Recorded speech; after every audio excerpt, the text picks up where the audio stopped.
sit tight. It promises to be a really, really great morning. And thanks for coming in amid all these high fuel prices. We really appreciate it. So we'll be starting really soon.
Nigerian economic stability and transformation, and of course the UK international development. May we rise for the national anthem, please.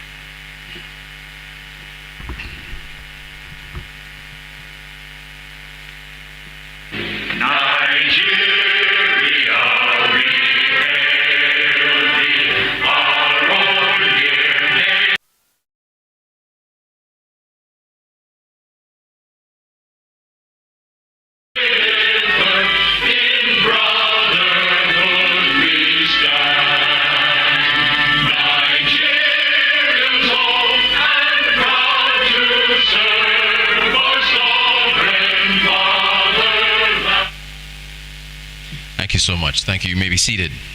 I still don't know the words, but I'm gonna get that together. I'm gonna learn the words. All right, ladies and gentlemen, this is a very important stakeholder dialogue. Is going to be discussing economic reforms. We all lived through that through 2023 up until now, and this particular stakeholder engagement is going to be discussing why they happened, the impact, and next steps. Do want to recognize some individuals that will be part of today's proceedings. First off, Ms. Ojobo Atuluku, who is the chair of the Agora Policy. Also, I'm recognizing him because he's been running around putting everything together. Mr. Waziri Adio, Executive Director of the Agora Policy. Credit. Mr. Mahesh Misra, who is, of course, with the British High Commission. Ms. Alice Clark, also with the British High Commission. Fisaha Haile, who is with the World Bank. Dr. Sama Mata, also with the World Bank. Sayade Okoli, with the Special Advisor to the President on Finance and the Economy. And Mr. Chris Unwodu, Director General of the Office of Strategic Preparedness and Resilience. Ladies and gentlemen, there will be a presentation from the Agora Policy looking at the impact of fuel subsidy removal and a number of policy suggestions. We'll also have goodwill messages that we're going to take as well in our panel discussion. Let me kick off with our board chair of the Agora Policy for a welcome address, Ms. Ojobo Atuluku.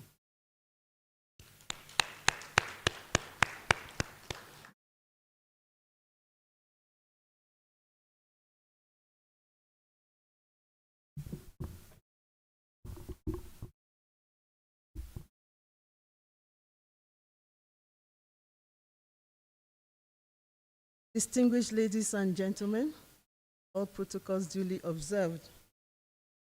It is my pleasure to welcome you here this morning. I look across the room and I see people from across the different sectors of our society, representatives of government, leaders of organized private sector, colleagues from civil society, representatives of our multilateral partners, and all esteemed guests, both those who are here in the room and those who are joining online. On behalf of Agora Policy, it is my pleasure to welcome you to this stakeholder dialogue on sustaining and deepening economic reforms in Nigeria. This event is organized with the support of the Nigeria Economic Stability and Transformation Program, an initiative designed to support economic growth and transformation in our nation, and also with the support of FCDU.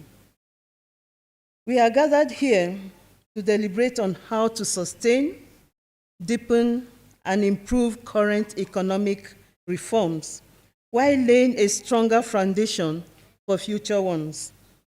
Such deliberations are not just formal exercises, they are necessary stock-taking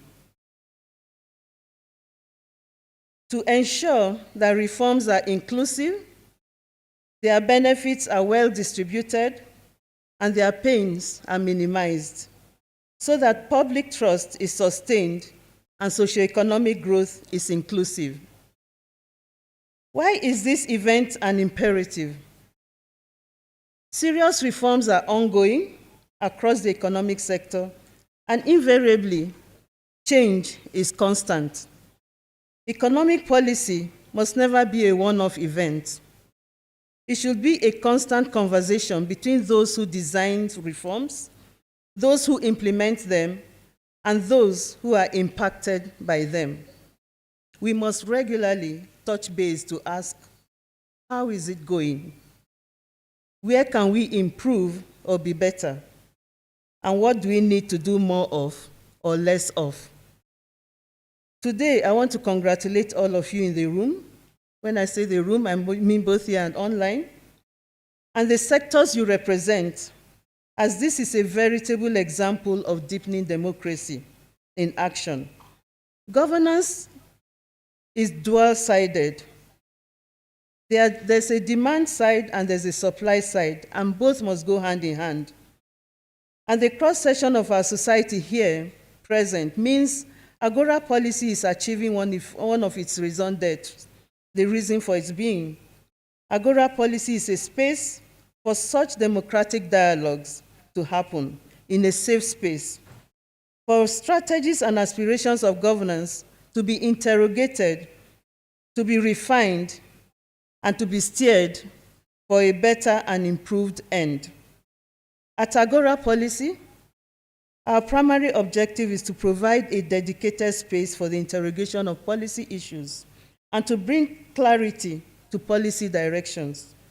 Our work under this current program is broken into three critical pillars. One is research, conducting independent study on the impact of economic reforms. I'm sure you've seen some of our publications, which we are very proud of. Please, if you haven't had one before, make sure you take one with you as you are going. Two is convening, hosting this stakeholder dialogue to facilitate frank and constructive discussion. And third is actionable policy, generating specific policy products from these findings to provide a roadmap for future reforms. Without our partners, we cannot do what we do. I wish to express our deep gratitude to our sponsors, NEST and FCDO, for their vital support. We also thank our partner, the Nigerian Economic Summit Group, for their collaboration in bringing this event to life.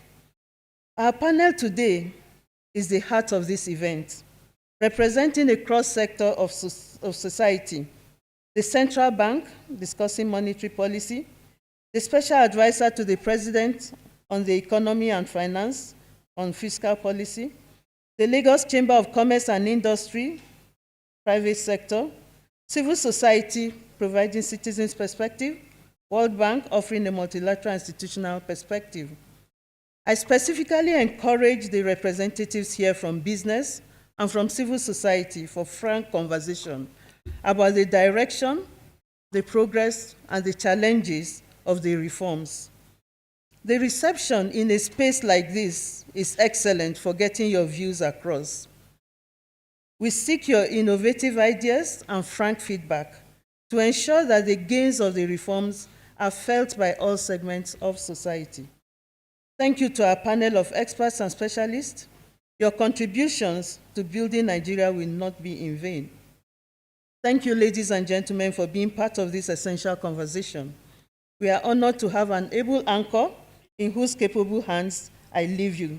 I wish you all fruitful deliberations. Thank you very much.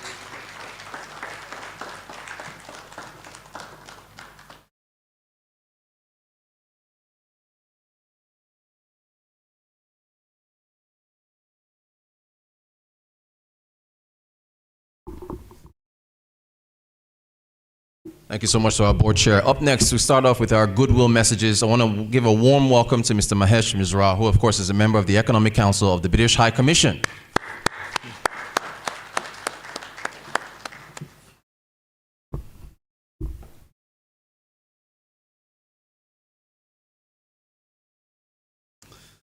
Good morning. It's a pleasure to welcome you all to this event organized jointly by Agora Policy Group, the Nigeria Economic Summit Group, and Tetra Tech, who are the implementing partner for one of our economic technical assistance programs supported by the UK government. I think it's good to see an event like this, which is bringing together multiple stakeholders, people, individuals who have got stake in the country's economic reform policy and program, bringing them all together so that the way ahead and economic policy going forward is informed by multiple stakeholders and their views and not driven by a single or narrowly focused thought process. As Ms. Ozobe said, economic reform is not a one-off event. It's a kind of sustained effort which is over decades. Many countries have made attempts at making or reforming economic policy. very few have been successful. And those who have been successful are the ones who have been able to sustain, broaden, and deepen the economic reform process over a number of years, maybe a number of decades. It is pretty much a continuous process. It's a bit like entrepreneurship. You have to keep improving. You have to keep improvising. And in doing that, you need to carry the multiple stakeholders that you have who are impacted, who are benefited by the policy along with you. And events like this are very, very important part of that process.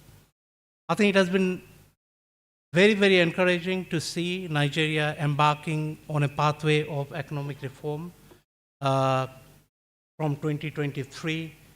I would like to say that it has been quite a courageous effort and courageous journey, which has so far involved very, very difficult and tough economic choices. And economic choices which have impact on millions of Nigerians, lives of millions of Nigerians, with some very harsh short-term cost. And it's not easy for any government to embark in a policy process like this, which is going to have immediate short-term cost, but with long-term benefits. And it's really gratifying to see that the difficult choices that were made 2 years back have started yielding concrete economic benefits in terms of raised economic growth, inflation coming down, although they still remain at a high level. And that tells you how difficult some of these policy challenges were, that they are stubborn, they're not going, and they're asking for more efforts to be made to remove them. Naira is now a very competitive currency, and all of this is helping the country's private sector to position themselves as a competitive player in the global market with some immediate impact. And if this is sustained over a long period of time, I am sure that that is going to yield substantial economic benefits for the economy and the citizens of Nigeria. And we, the UK government, have been a proud supporter of the Nigeria government's economic policy program. The UK government and government of Nigeria enjoy a very deep relationship, a relationship which is anchored in the strategic economic partnership that was signed by our two governments back in November 2024. And it's also anchored in the enhanced trade and investment partnership, which is pretty much the soul of this partnership. And it's gratifying to see that we are going to have a state visit next week, which signifies the depth and breadth of the relationship between our two countries. And within that partnership, support for economic reform program in Nigeria is a substantial part. And we try to bring together multiple instruments in order to be able to provide substantive support to government of Nigeria in pursuing and continuing on this reform path. And the multiple tools that we are making use of, consist of the overseas development assistance, which is funding program like the Nigeria Economic Stability and Transformation Program, and also the Nigeria Public Policy, Fiscal Policy Program, and also a recently launched UK-Nigeria Growth Program, which is getting into tendering process as we speak. And it doesn't just stop there. It is only a small part. ODA is a small part of a bigger story. It's not going to be able to, with a small pot of money, you're not going to be able to make a big difference or make the needle move in a significant way. And that needs to be supplemented with a number of other tools.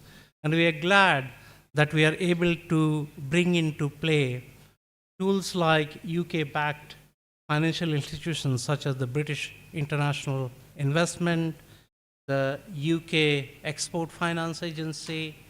There are also a number of Nigerian companies now listing on London Stock Exchange to have access to international capital that they need to expand their business here in Nigeria.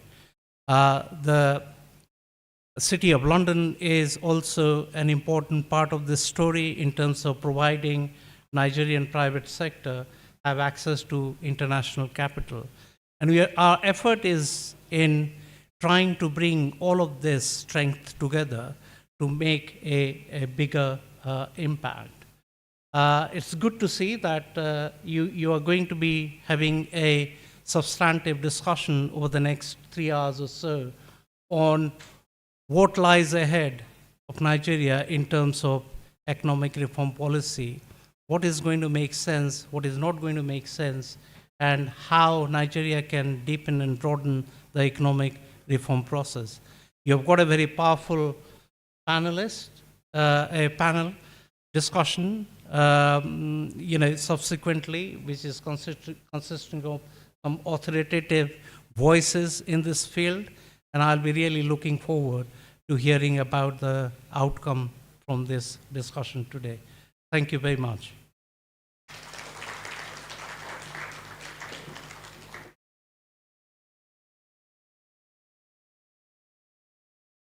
Thank you so much, Mr. Mizra. Up next, our next goodwill message is from Mr. Henry Adigun, who is with the NEST, the Nigerian Economic Stability and Transformation. A warm round of applause for him, please.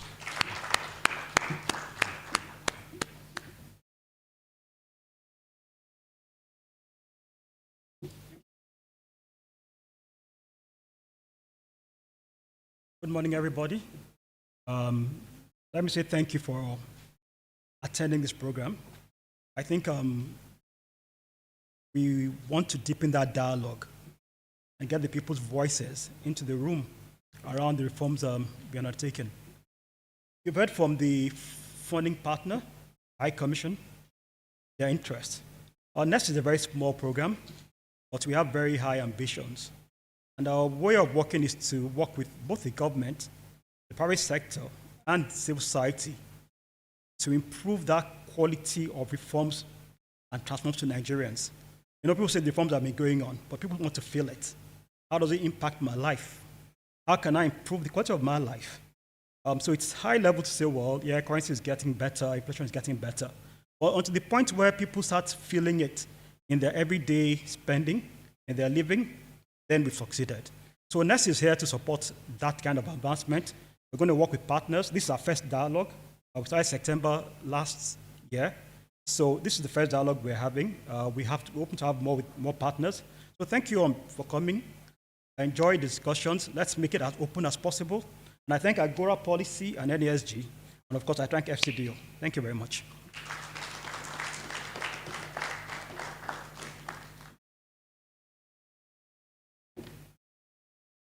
Thank you, Mr. Adigun. And that's NEST. So I saw NESG and NEST, so I kept saying that. So it's NEST, the Nigerian Economic Stability and Transformation. Thank you so much. It's time for our presentation now.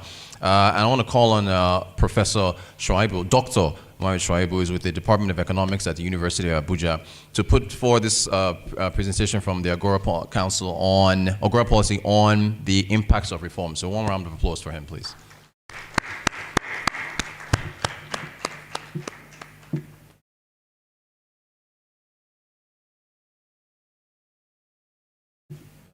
Yes.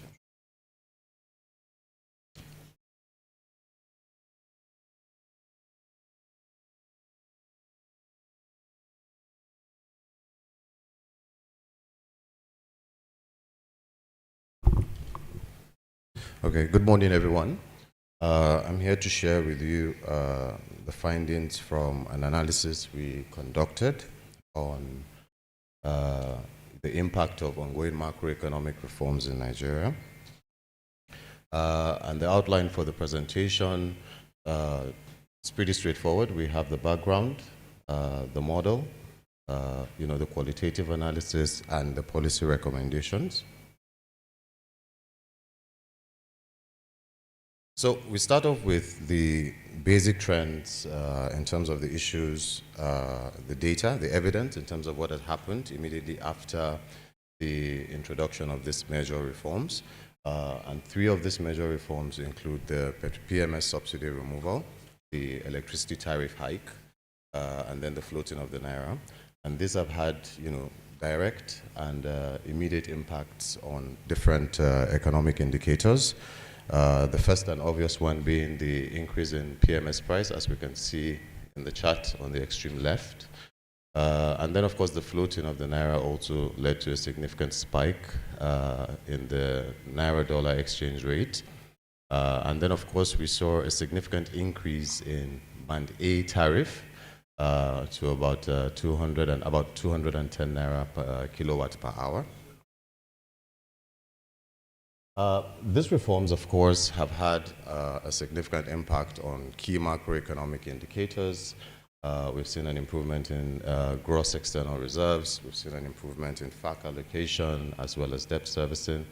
But then on the flip side, we've also seen that it has led to an increase in the cost of living and has also eroded welfare and affected operational decisions of firms. As we can see here, the average cost of healthy diet has increased more than doubled from 515 naira to 1,611.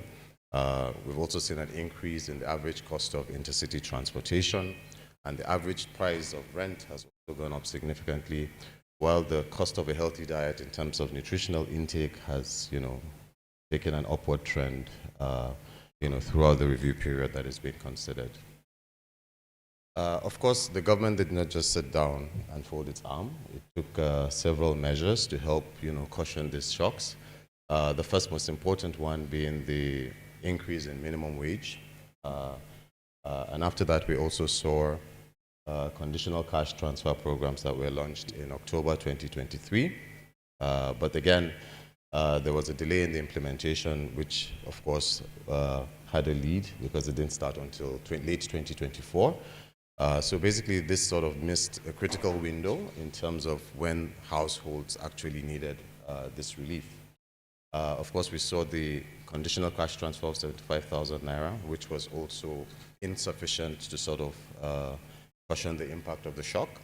And then, of course, there were several food security initiatives as well, ranging from beefing up security around agricultural activities, oil irrigation systems to boost farming and improve storage and bad roads and whatnot. So beyond the evidence, what we did was to use 2 approaches to assess some of these reforms. The first is the quantitative analysis, and here we use a dynamic computable general equilibrium model to test the impact of PMS subsidy removal as well as electricity price tariffs. And of course, here we looked at the impact on several macroeconomic indicators, and then we also looked at the distributional impacts by moving from the macro to the micro impact. And then, of course, we complemented the quantitative analysis with qualitative analysis through the use of focus group discussion, where we accounted for a diverse number of stakeholders to provide critical contextual insights into how household consumption decisions, as well as firm or business operational decisions, have been impacted by these various reforms. So we start off with the model in terms of what we did.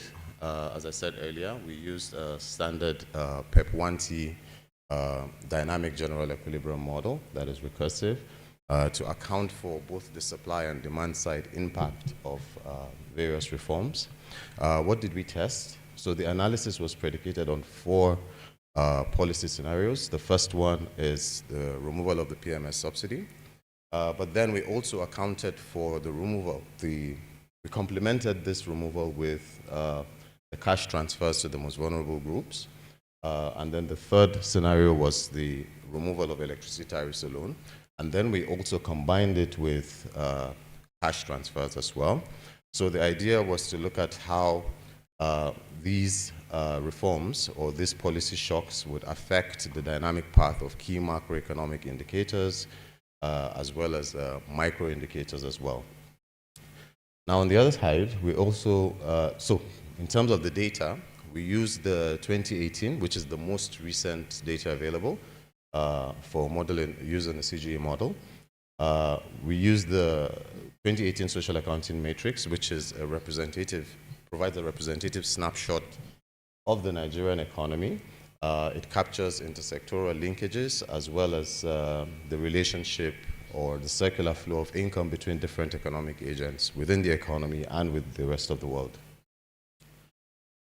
So in terms of the results, the first finding is we looked at this. So if you look at the rows, you would see the first row looks at the reform-only scenario in terms of the impact, and then the second one looks at the reform, the PMS subsidy removal combined with the social protection or social transfers. So we'll see that the impact on prices, the initial impact on prices is 2.6%, but then when combined with social transfers, we saw that the social transfers sort of had an inflationary impact. The effect on firm investment or how businesses spend was negative, 2.4%, and even worsened with social transfers, while firm income had a positive impact in both scenarios and was slightly higher when the scenario was combined with social protection. So in terms of government saving, we saw a very huge drop in government savings. But again, this is very indicative because we're still looking at this again. And then, of course, if you look at government investment, we also saw a significant increase in it. But then we see a contraction in real GDP from 1.3% for the PMS removal scenario alone. But when combined with social protection, we see a decline. Again, that's the reason for some of this could be traced to, the decline we saw in firm investment as well as the increase in prices.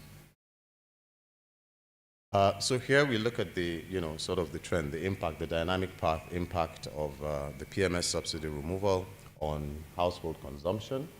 And we look at this in the context of the impact on high-income rural households, low-income rural households, middle-income rural households, as well as low-income urban households. See that the impact of the scenario, so the blue bars represent the PMS subsidy removal scenarios, while the gray bars represent the PMS subsidy removal combined with the PMS subsidy removal. And we can see that consumption sort of declined over time for high-income households. For middle-income households, it even becomes negative after the third year, which is starting from 2025. While for, for low-income rural households, we could see that the impact on consumption was high, but then it was moderated by the social transfers, and the same applies to low-income urban households as well. Okay, so the micro, in terms of the micro impact of the PMS subsidy removal, here we sort of moved from the macro results to the micro results.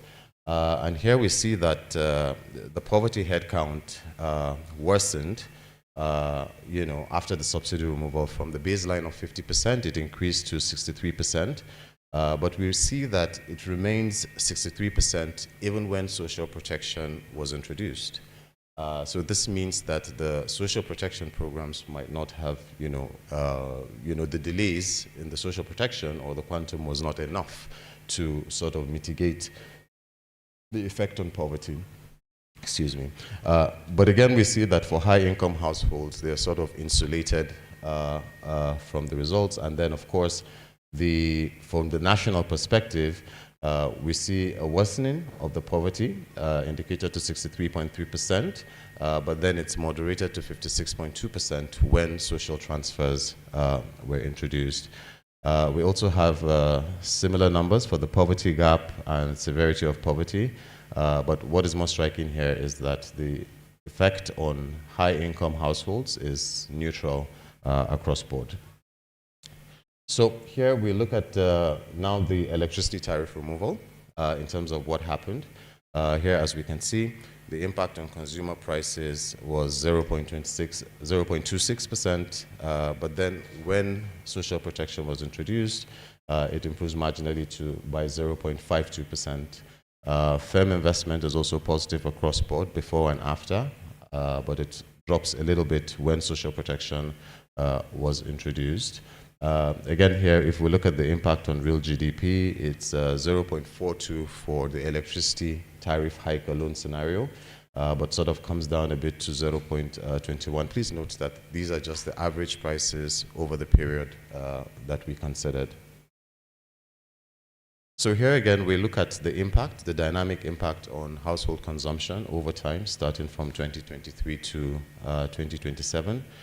We see the cascading of the high-income rural households in terms of its impact from the blue bars. And then we see that the social transfers were quite effective in terms of, mitigating the impact on consumption of households, high-income households, as well as low-income households and low-income urban households. So social transfers were actually effective here in dampening the impact of electricity reforms. Again, this is quite obvious because only the Band A households experience the electricity tariff hikes, but then the impact on the other household groups could be due to the trickle-down effect or sort of multiplier effect of that. Here we look at the effects of the electricity tariff removal on poverty. Again, we see that for the head count, if you look at the head count we saw an increment after the subsidy removal, and even with the introduction of the social transfers, we didn't see any change. The same applied to high-income households, which as expected is relatively lower, and for national income, and for the national poverty headcount as well. So what are the key takeaways from the numbers? First, we see that PMS subsidies sort of pushed up average prices with, inflationary impacts being amplified by social transfers. And of course, we see a contraction in real GDP under the PMS subsidy removal, but an increase following the electricity tariff reform. And then, of course, in terms of household consumption, we see that for all the groups, for all the segments that we have considered, consumption declined after both scenarios, but social transfers sort of cushioned the impact, especially for the low-income households. In terms of firm investments and income moved in opposite direction. Fuel subsidy removal sort of reduced firm-level investment while increasing its income, while electricity tariffs had the reverse impact. So poverty increased, as we saw, but with limited relief from the delay in deploying the transfers. National poverty numbers increased following both the PMS and electricity tariff reforms, and social transfers sort of offered, marginal reductions in poverty headcount, but there was little or no impact in terms of what was happening to high-income households. So the other side of the analysis is the qualitative bit, where we focused on people, engaged with people to hear what was really going on. And here we looked at focus group discussion across the 6 geopolitical zones, just to examine how households and firms have experienced, interpreted, and adjusted to some of these reforms. So here we used the purposive stratified sampling, and of course 12 FGDs were considered, 2 sessions for 1 state across the 6 geopolitical zones. Of course, we considered both the demand side and the supply side in terms of households as well as businesses. And of course, there was the sample was well covered in terms of at least 50% were covered by women and youth. And of course, basically this was to account for heterogeneity. And how did we do it? We used semi-structured protocol, and data was analyzed based on thematic analysis. Excuse me. So basically, these are the 5 themes that we considered. And the first one, in terms of the impact on households, is that what households said was that they acknowledged that the reforms were inevitable and required, given the prevailing economic circumstance, but they felt that they were blindsided by the abruptness of the policy announcement. In terms of the immediate impact of the reforms, it sort of eroded the purchasing power of households across different groups that were considered. In terms of the distributional impacts, it had a disproportionate impact on especially the most vulnerable groups: children, women, retirees, and residents in rural communities. So we also looked at the coping and adjustment mechanism, and here households adapted to shocks, not through recovery, but through sacrifice. They started commuting by foot. They ate less. They moved from 111 to 001, or stuff like that. So they, cutting electricity use, borrowing, depleting savings, and stuff like that. So the last one, thematic area, is government and non-state responses. And here, households reported little or no meaningful support that is coming from the government side. Now, in terms of business, along the same thematic areas, businesses, in terms of awareness and understanding, businesses also accepted the fundamentals or the driving factors behind all of these reforms. But of course, they made a case that the reforms should have been adopted, using a more gradual approach rather than the sudden implementation. In terms of the immediate impact, of course, businesses said, increase their operational costs, pushing many businesses to sort of downsize as transaction cost or operational cost increased. Some had to downsize by laying off workers, or they had to relocate or shut down completely. So businesses coped also by raising prices, downsizing, and switching towards alternative energy sources. In terms of state or government support from the government, businesses, of course, said they received no meaningful support, with promises widely seen as unfulfilled or insufficient. So, again, the key recommendations, 4 key recommendations come out from this study that we have done. The first one has to do with, sequencing the reforms. Gradually, not simultaneously. This means that future reforms should be sort of phased rather than phased and also predicated on very rigorous empirical assessments. And again, the idea is to give people time to adjust and to build up resilience towards the potential negative impacts of the reforms. The second one is to build and reform the social protection system. This has to do around redesigning, scaling up the program, building up confidence in the National Social Register, and ensuring, of course, timely deployment of some of these funds to most vulnerable groups who need them the most. The third one is targeted relief to sensitive sectors or very, very critical sectors, such as those related to food, logistics, transportation. Of course, this would help stabilize prices in those sectors where critical items that households consume are required. So the last one has to do with the reform of government's communication approach of this reform. So it's not enough to just embark on these reforms, but rather communicating reforms is key. Rebuilding trust as social capital, providing opportunity for empathetic and continuous dialogue, I think would be very, very helpful. Of course, acknowledging that, the reforms are not as easy as they seem, but, efforts are being made to sort of address these reforms. So thank you very much, and we look forward to your comments and attention.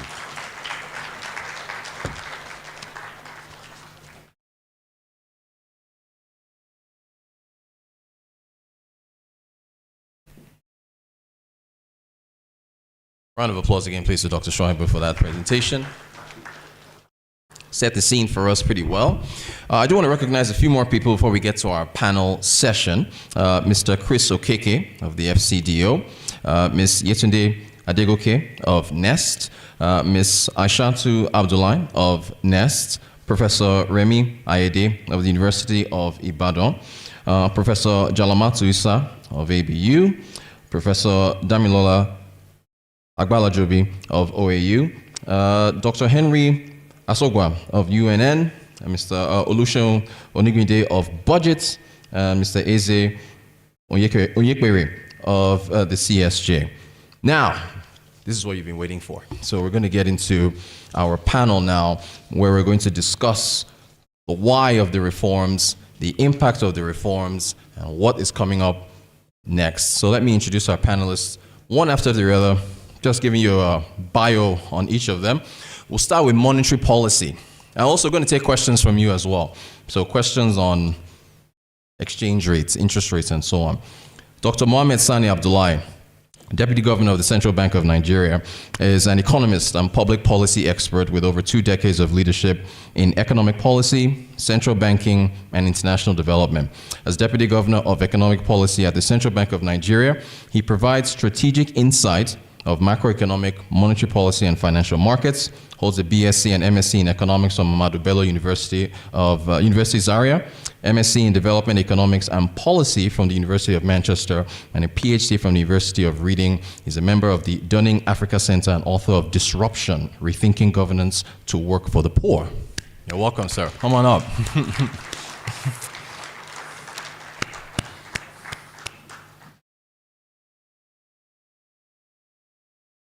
So that's on the monetary policy side. Now we move to the fiscal side. Mrs. Sayede Okoli, Special Advisor to the President on Finance and the Economy. Prior to her current position, Ms. Okoli had more than 30 years of experience in financial advisory, corporate finance, and auditing. Among others, was the CEO of Alpha African Advisory Limited, holds an MA in Mechanical Engineering from Cambridge University, UK, and trained as a chartered accountant with Arthur Andersen. She's also a fellow of the 5th class of the African Leadership Initiative West Africa and a fellow of the Aspen Global Leadership Network. You're welcome, ma.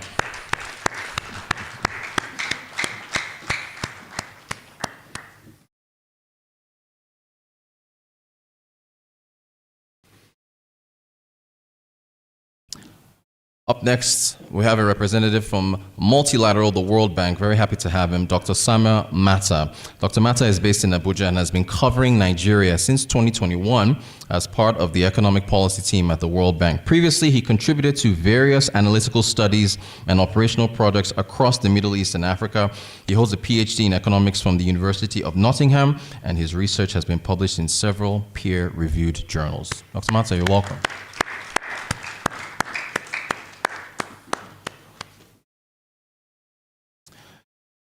Our next panelist is joining us online via Zoom, Dr. Chinyere Almona, who is the Director General of the Lagos Chamber of Commerce and Industry.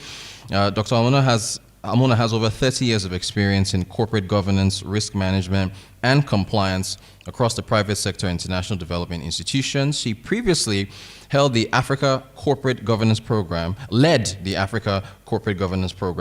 the International Finance Corporation as the IFC, supporting governance reforms across 13 African countries. Dr. Almona holds a specialist MBA in corporate social responsibility from Nottingham University, UK, and a doctorate in business administration from Business School, Netherlands. She's a fellow of the Institute of Chartered Accountants of Nigeria, that's ICANN, and the Institute of Management Consultants. A warm round of applause to her as well.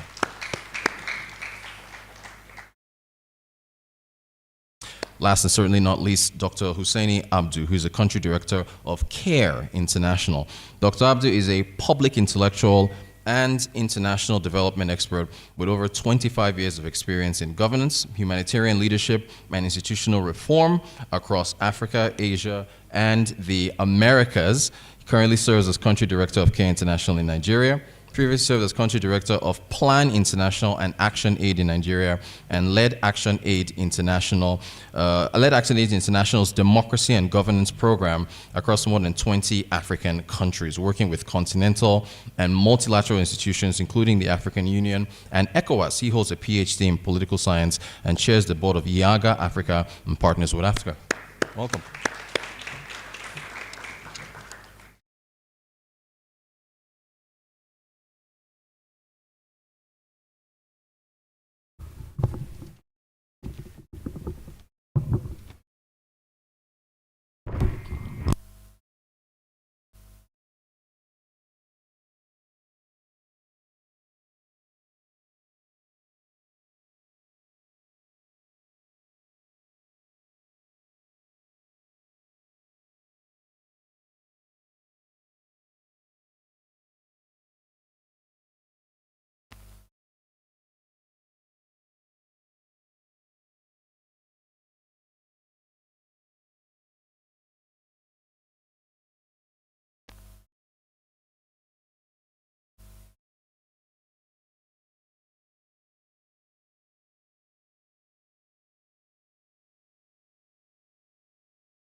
these were monies that companies, businesses had paid into the central bank on a forward contract, and the central bank had not been able to honor for over a year at some point, over 2 years at some point. So you can imagine the loss of credibility, loss of confidence in an economy that had taken money in, and the central bank itself was a defaulting institution. So already internationally, we could not get into a number of rooms. We could not even speak because there's no one that you're going to call to invest into your economy when you already have a $7 billion hole that you need to fill before you start paying out. So everybody was deterred from coming. So we had to fix that.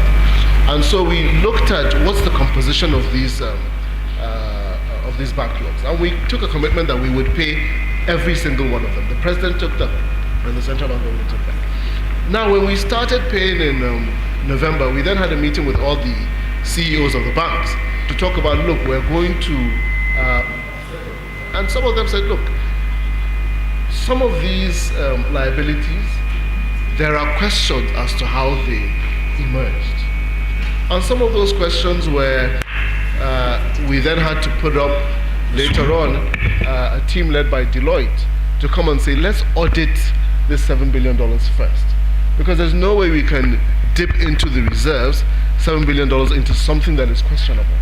And so Deloitte did an extensive piece of work, and some of the things that emerged were issues around, a lot of governance issues around how those backlogs themselves emerged. Fast forward, we were able to pay out about $4.5 billion. $2.5 billion was deemed illegitimate, more or less, because of the processes by which they came in. So we settled that, and that brought a lot of confidence back, and then started taking a number of measures to see how do we improve FX inflow into the Nigerian economy. And so we worked a lot with the fiscal side. I'm sure my sister Sayede will talk a little bit about that. But the first issue with Nigeria is we've always been Nigeria's an oil economy, right? This is where we get our highest inflow. But prior to 2023 ending, the oil sector had been contracting for almost 2.5 years, right? If you look at oil sector GDP, it was in the negative consistently, and the oil sector had really reached a breaking point in 2023, right? So, and this was because of the unsustainable subsidies that were there and the lack of production in the refineries, and we all know the story. So we had to work a lot with NNPC into what's the reform plan to ensure that we get to an expansion of FX revenue. Now, if you take a look at 2012, Nigeria 2012, we made $92 billion from the oil sector. Fast forward 2023, we made less than 2. So you can imagine the delta, right? What had happened over the years. Now this on the oil sector. FDI, if you look at FDI, another source of FX inflow, had consistently been tanking for the last 10 years.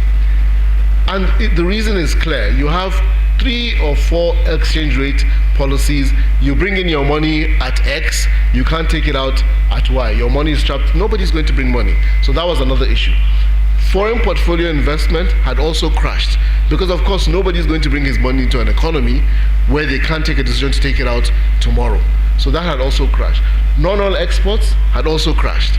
Cocoa, we made about $2 billion in cocoa in 2015, 14, around that. But by the time we came to 2023, that had crashed as well to less than 300 million or something like that. So everything was really, really bad. So we had to do a lot of work on how do we open every single source of this. And this is a lot of the work that was happening at the back end. Now, for these things to flow, we had to allow the currency to adjust, right, to become the shock absorber. Reserves when we came in were at less than $1 billion. Net reserves. The rest of it that you saw, the 32 billion, was monies that were borrowed on swaps and other sorts of contracts that were not owned by the federal government of Nigeria, were not owned by the Central Bank of Nigeria. So really what we were worth as an economy of 200 and more million people, was $800 million. There is no way an economy like that can move. And so the work over the last 2.5 years has been to correct all of these distortions. Now, I came in at the middle of the presentation. I mean, I think it's important. It's a very good presentation, by the way, but I think one thing that we also need to realize is hindsight is always 20/20, right? When you're looking backwards, you can see how very neatly you need to have placed every single piece of the puzzle. But when you're in the heat of the reform, it's almost impossible to do that. You can always think, okay, year one, we're going to take off 30% of the FX subsidy. Half of the year, we're going to take off half of the petroleum subsidy. And then you continue like that. But you remember when you have a child and he falls down and he's all bleeding and everything, and you take him to the hospital and they put the bandage on the leg, right? And you come back home, you don't return to the hospital to remove half of the bandage the first day, half of the bandage the second day, so we were really in a crisis situation. And I think that it's important that people understand really how bad things were, because when we take ourselves, we imagined that we had a choice in a lot of these reforms. We really did not. We really did not. We were placed in front of a situation with a train coming at us, and you had a choice to either move out of the way, take the right decisions, however painful they may be, and then correct. Now, where are we today? We're at a position where inflation has been declining over the last 19 months. Food inflation is at the lowest it's been in 13 years.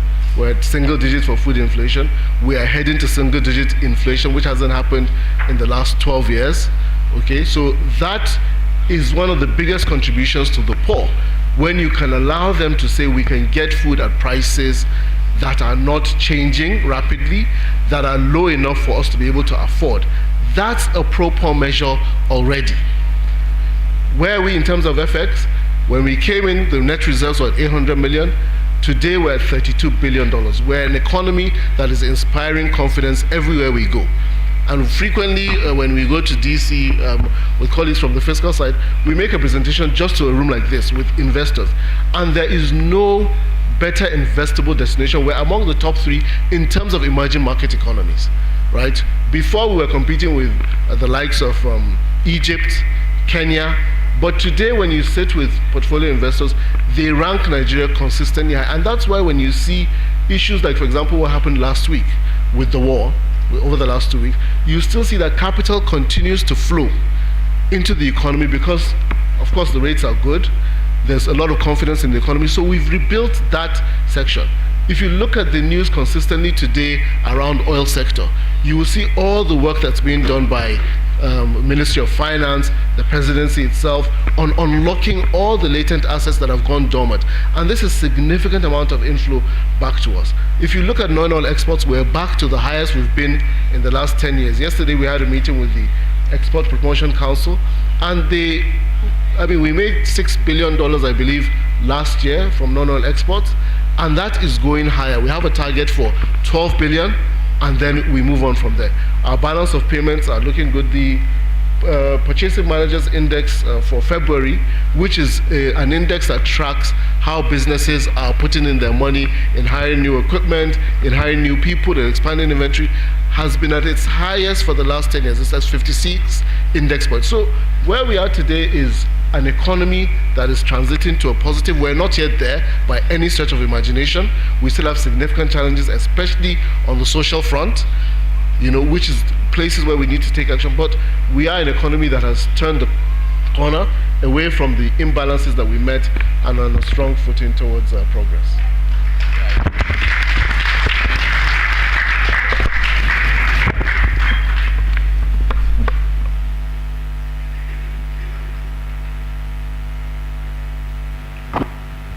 Okay, all right.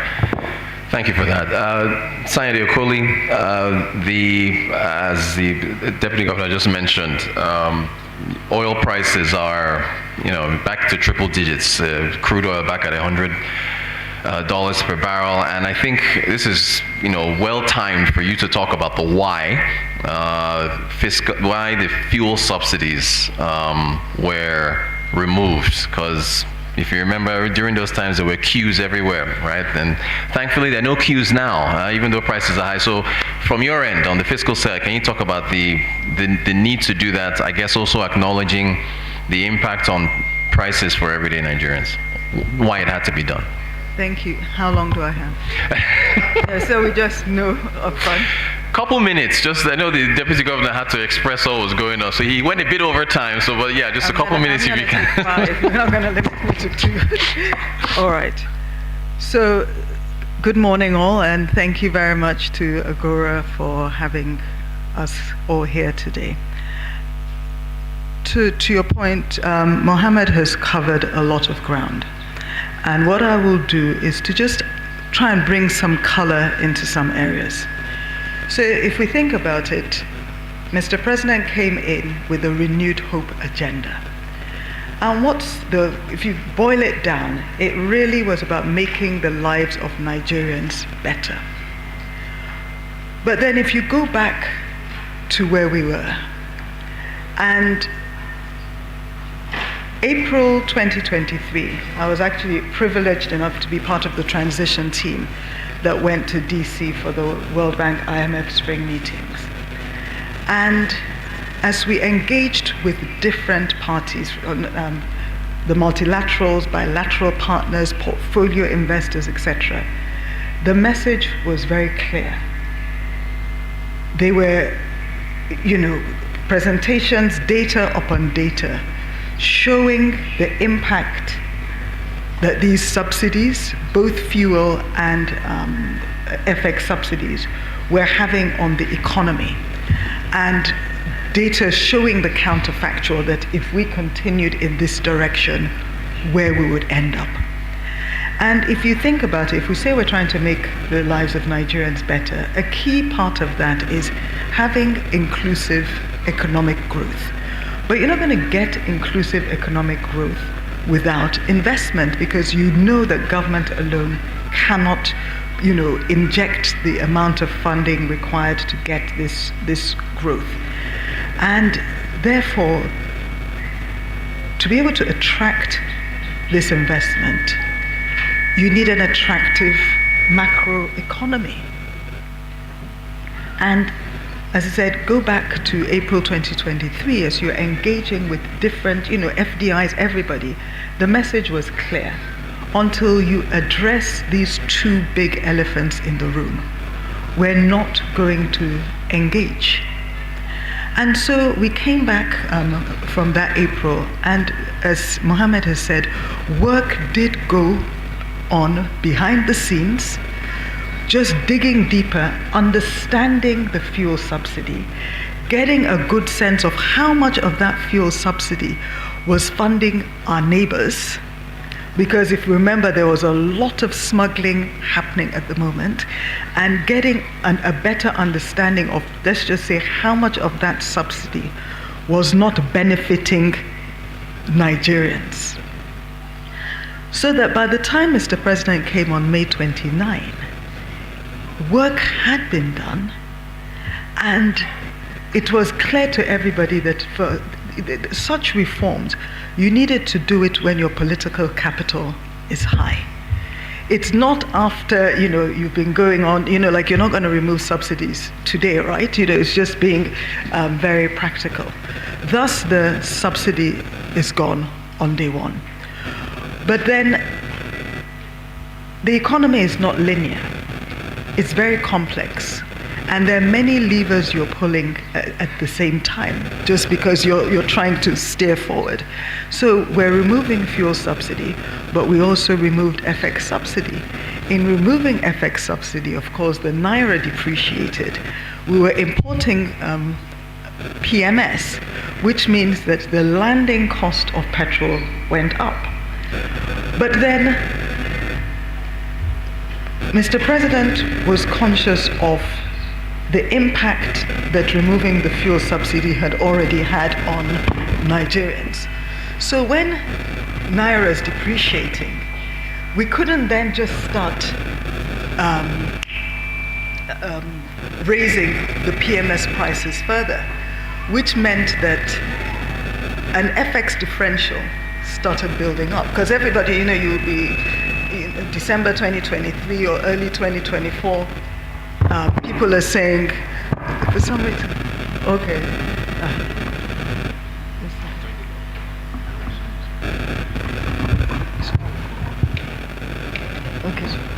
Okay. But in reality, you were not having that savings because the naira had depreciated and the landing cost had gone up. And so it was on the 2nd of October 2024 when the Dangote oil refinery finally came on stream that fuel subsidy that had started building again was once and for all eliminated. But again, from a fiscal side, you've got to remember that the only way you're going to move the economy forward is if there's the monetary and fiscal working in tandem and accommodating each other. So that as the monetary side are trying to bring FX stability and bring down inflation, they're increasing the interest rates. Government is a significant borrower, which meant that whereas when we came into government, interest rates were we were borrowing about 8%, it went up to 24% and started coming down. Also, when you look at the debt, because a lot of people, they looked at how the debt numbers had gone up, and like, you're borrowing, no. A large chunk of that came from also the external debt. If Naira goes from, say, 420 as it was, and at some point peaked to 1900, but let's say now we're at 1400, by the time you convert that external debt in Naira terms, the debt went up. But the focus we've had is to try and get that fiscal stability. We know where we're trying to get to, as I said, just generally inclusive and sustainable growth that makes the lives of Nigerians better. And there's a level of fiscal stability that must be in place for us to achieve that. And that really is the day-to-day work. DGEP, as we refer to him, he's also comes to the economic management team working on that. And I should also use this opportunity to say on Tuesday, they met looking at the Middle Eastern crisis to really dimension what this means for Nigeria and what steps we need to take. And I will pause here because I have... Thank you so much. Thank you. Okay, so we've heard from the monetary and fiscal side, right? Now we're going to hear from the private sector. Dr. Chinyere, I hope you're with us. I think I see you on screen there. And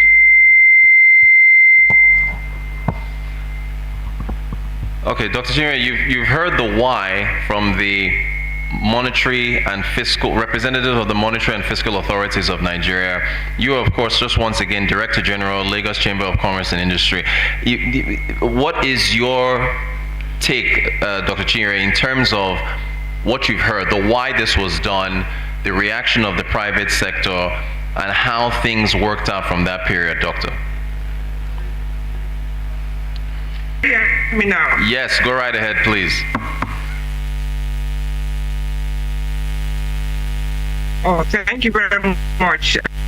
Good morning to everyone listening, and good morning to my fellow panelists. I didn't quite hear the beginning of the conversation, but I did hear the closing part of what Dr. Mohammed said, and Sanya did as well. First of all, let me say thank you to Agora Policy for this opportunity and for the very insightful presentation on the highlight of the study on the impact of the reforms.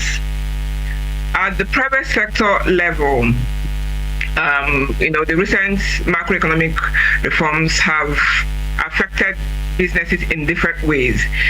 So let's even look at the positives, and I think Sayande and Dr. Abzai had talked about the positives on these things, and I believe that when you put together the petrol subsidy removal, the exchange rates liberalization, monetary tightening, and electricity tariff adjustments, these have been have put a lot of pressure on the private sector. While on the positive side, the monetary and the fiscal side, it has corrected some major fiscal and market distortions that we've experienced for years.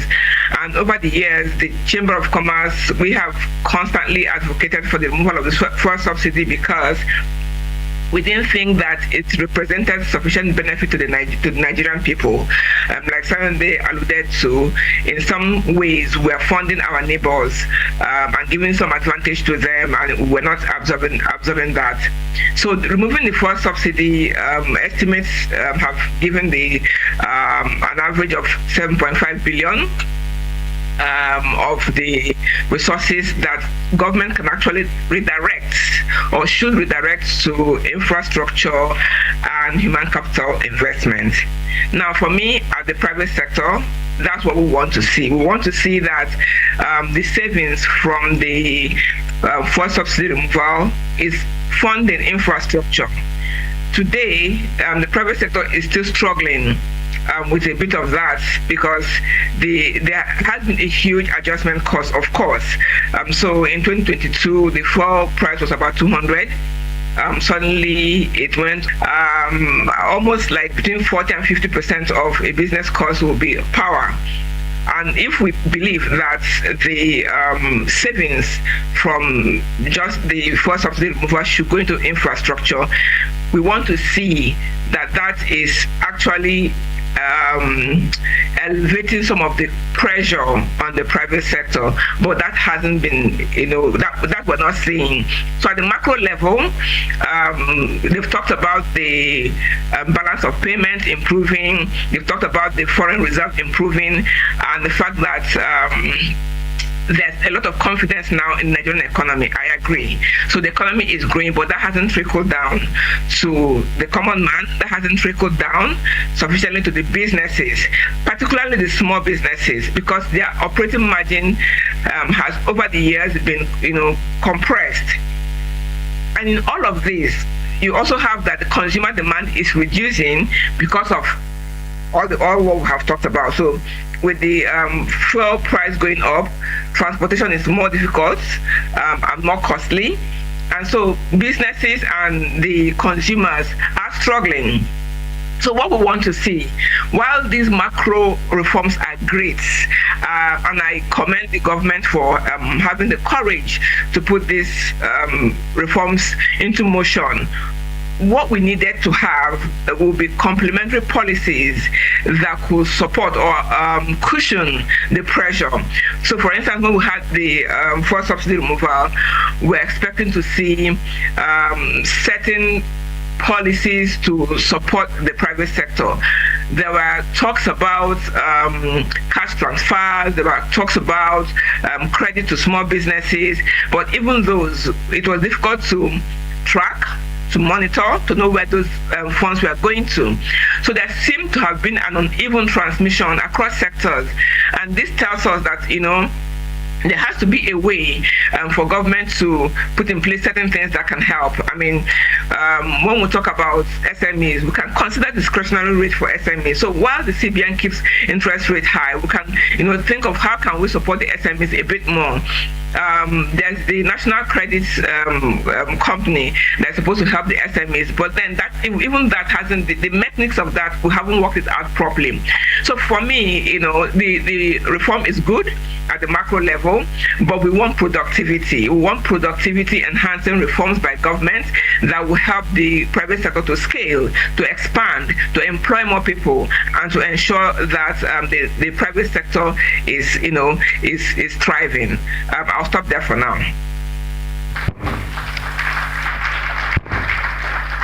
Thank you so much, Dr. Chinwe.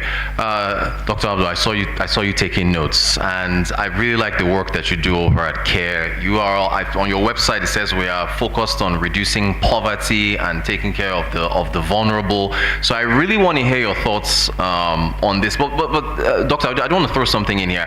I admit to everyone I have a decentralization bias, right? I just want to give you a quick example when you talk about it, because I know there's been a lot of focus on the federal. With what's been happening with fuel prices, we were talking to our correspondents in different parts of the country. Kaduna State has disbursed CNG buses to try to help residents deal with the fuel prices. River State has not, right? So in terms of your view on how these reforms have impacted the vulnerable, are you looking at this at the state level, or are you taking this at the federal level? Do share your thoughts, please, on the reforms, the why, and how they've impacted folks. Okay, thank you very much. Good afternoon. Is this here? Yeah. Good morning, everyone. And thank you, Agora, for inviting us to be part of this conversation. This is quite an interesting one. And I appreciate the context that has been established by the teacher and the Deputy Central Bank Governor. I think this is quite illuminating for a lot of people, but it's a conversation that we are all very much conversant with. I think my take on this discussion, I'll try not to get to respond to some of those issues, but to appreciate that, one, I don't think an average Nigerian or anyone is questioning the economics of this reform per se. But I think what we question is the politics and the social cost of the reform. The economic logic established, it makes sense to a number of people, or anyone who has followed the economic trajectory of this country in the last few years. We appreciate this. And secondly, for a country that has been perpetually under reform, the language of necessity of the reform does not make any difference. Nigeria has been under reform since 1986. We went through structural adjustment program, and the language has always been there is no alternative to it. Anyone who followed Nigeria's economic trajectory, you will appreciate that. In 86, the structural 85-86, the structural adjustment debate was massive.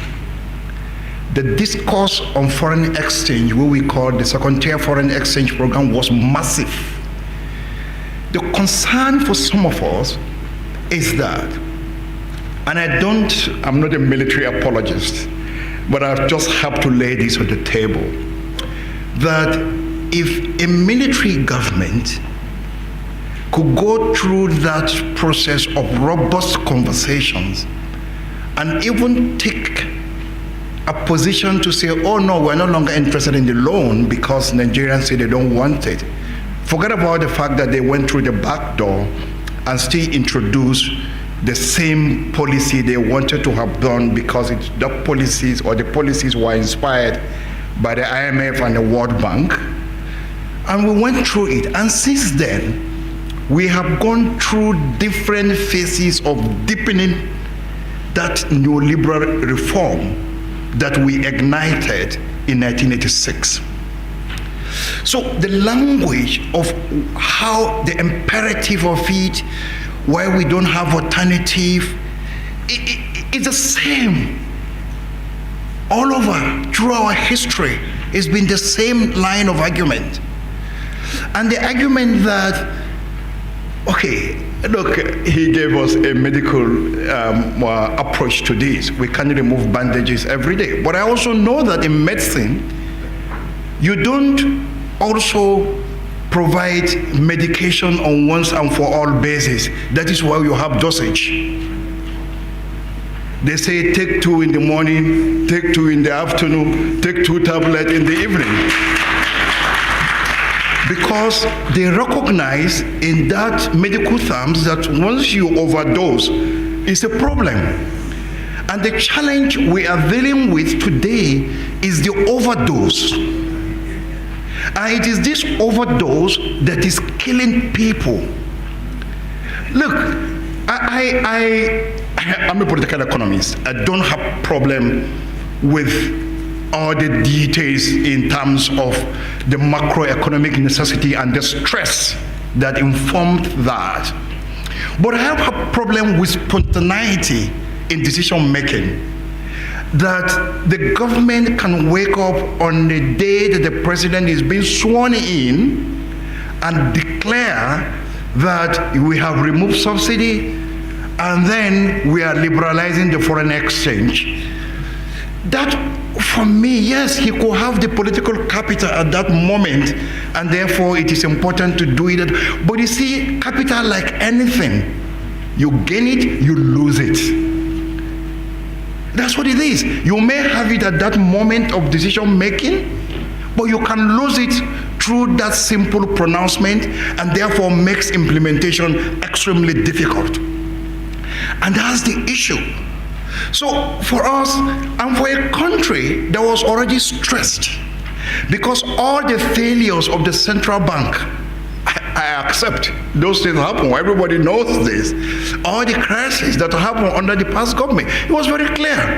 But it wasn't the citizens of this country that caused the problem. It was government. It was government's problem. So why are you punishing me for what the government failed? Because government is government. You are government, the past ones are government. So why are you punishing us for what for government's own failure? For what they ought to have done rightly and are not doing it. Your corrective measures are necessary. They are important, and I don't want to question it. But how we carried out those corrective measures are the key concern. One, you live in a country where over 130 million people live under multidimensional poverty. Then, you are also in a country that is highly import dependent. So first instance, you remove subsidy without any safeguard. It is the first time this was done in the history of this country. I don't want to say the previous safeguards were excellent. They weren't. There were problems, there were challenges with them, but there was a pretension that we actually want to have certain safeguards. There was no safeguard, and that's what informed the differential implementations that you see. You gave an example of Kaduna, you gave an example of Rivers. That's what informs those differences, because there is no coherent safeguard. It is only in Nigeria that we talk about social protection post-mortem. That you have the shock before you put up social protection. The social protection that I do, that I understand, that I've engaged with globally, is basically a mechanism that you put in place to avoid shocks.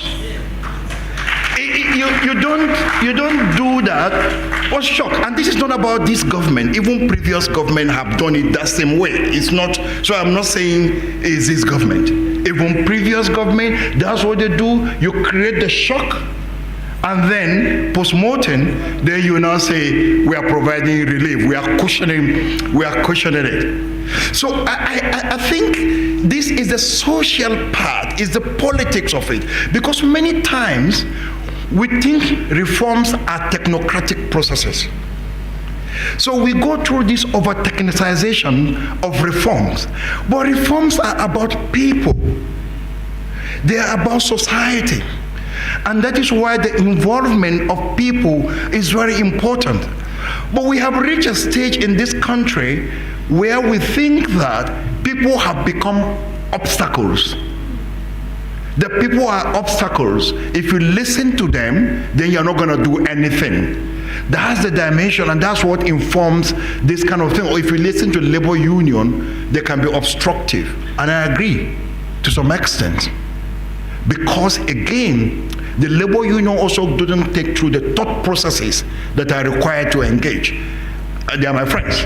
And I know I disagree on so many fronts in some of our conversation. Civil society, yes, you may have your own understanding. You may think that they are quite obstructive, and I agree. Because we are all layered in the society to perform different roles. And you know, each of us, as we perform our roles, we become obstructive to each other. And that is why social negotiations are very important.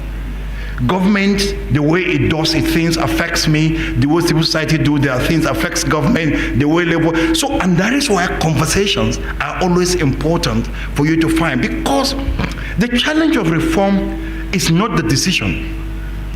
The challenge of reform is sustaining it.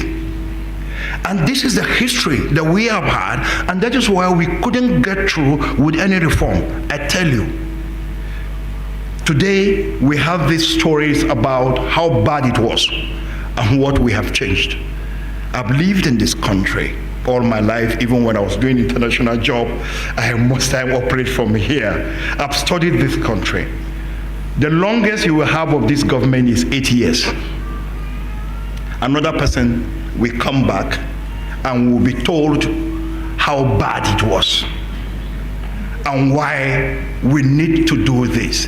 So for me, and I think that sometimes, because if you roll out all the gains, the macroeconomic stability that we talk about, despite the macro shocks that we have, that was shared with us earlier, and that we all know, the foreign investors that are coming into the country, fantastic. But many times our policies, particularly in the economic front, are designed to secure validation from somewhere else. Is World Bank happy with us? Is the IMF happy with us?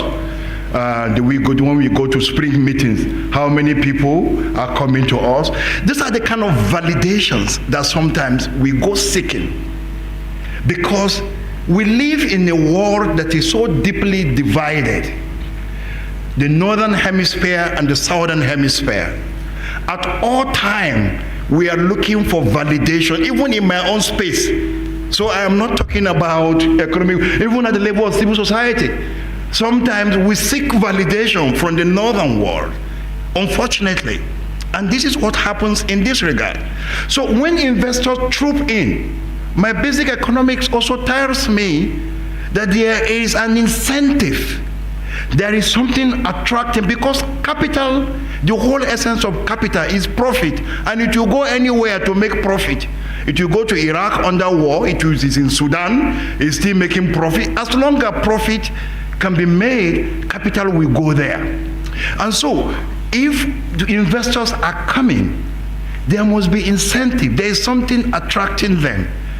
Could it also be that we have subsidized the poor and subsidizing the rich, and that is why they are coming, and that's why they are making profit? I hold it here. Thank you very much.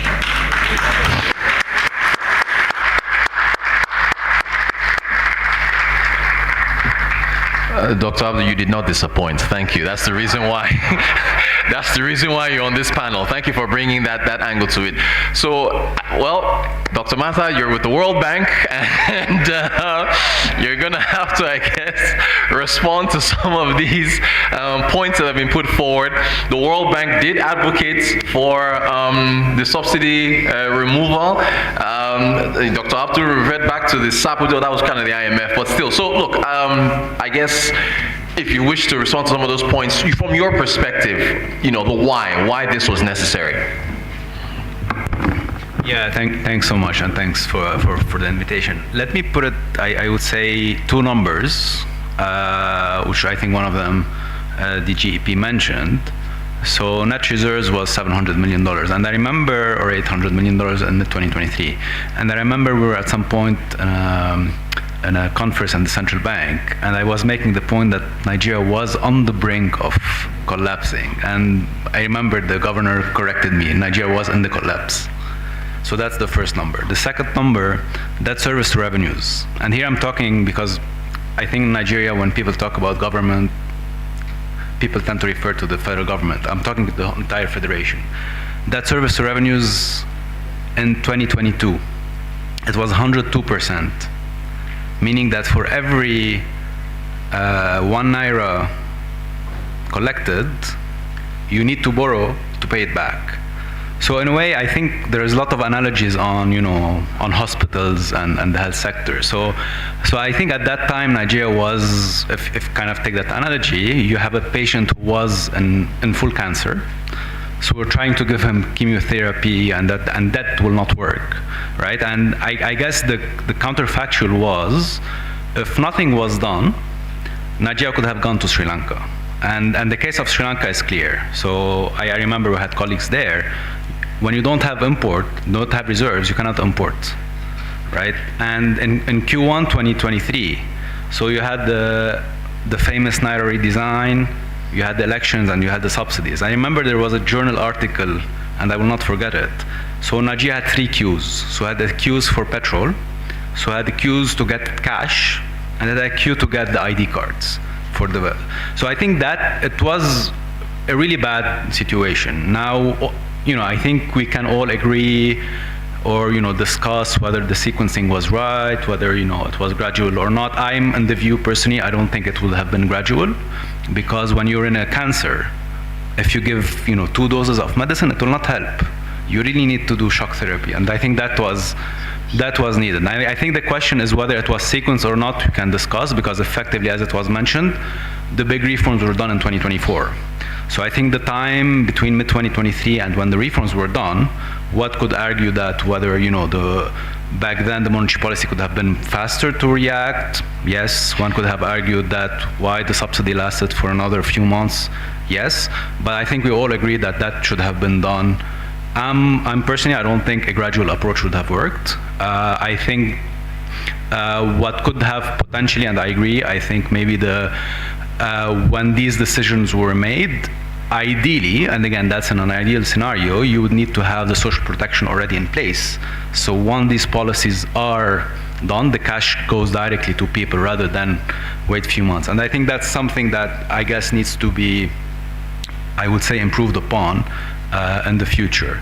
Now, I guess in that context, and I think there is a context of also whether these policies have contributed to poverty or not. I guess I will put it back to the counterfactual. So first is the PMS subsidy. All the empirical evidence was saying that the PMS subsidy was going to the rich, not the poor, right? So the poor don't have, they don't have cars to finance, to get petrol. So it was basically going to the rich people who have the big SUVs, who have big electricity at their home, etc.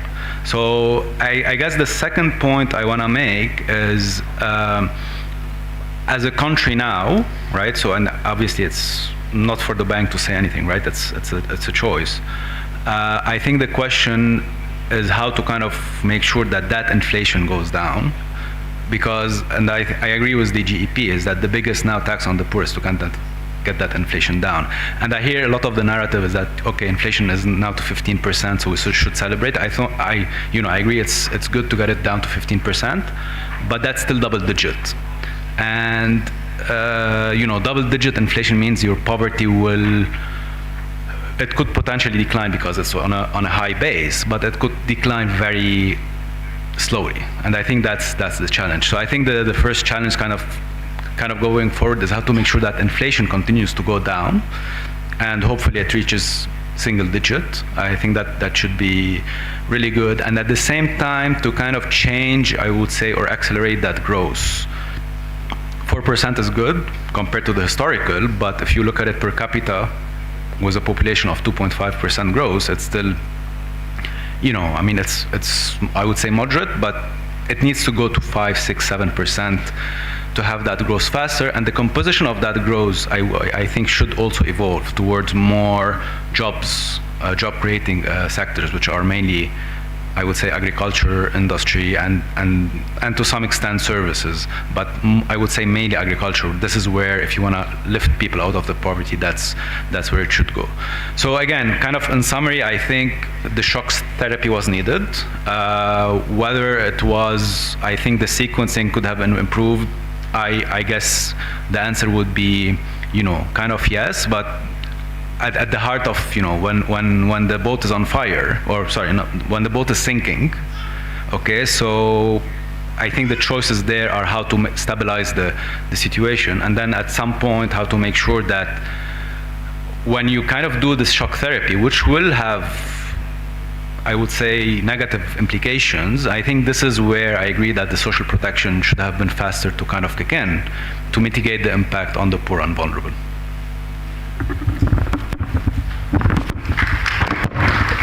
Thank you so much, Dr. Mata. I can't believe we only have 10 minutes left. I mean, I thought we had like a multitude of questions for you all, and I think we have to get the audience involved. So perhaps with the last few minutes that we have, because I have another round of questions. I think by the time we go through it all, we might. Did you want to touch on something? Yeah, you wanted to respond. if we, okay, very quickly, please go ahead.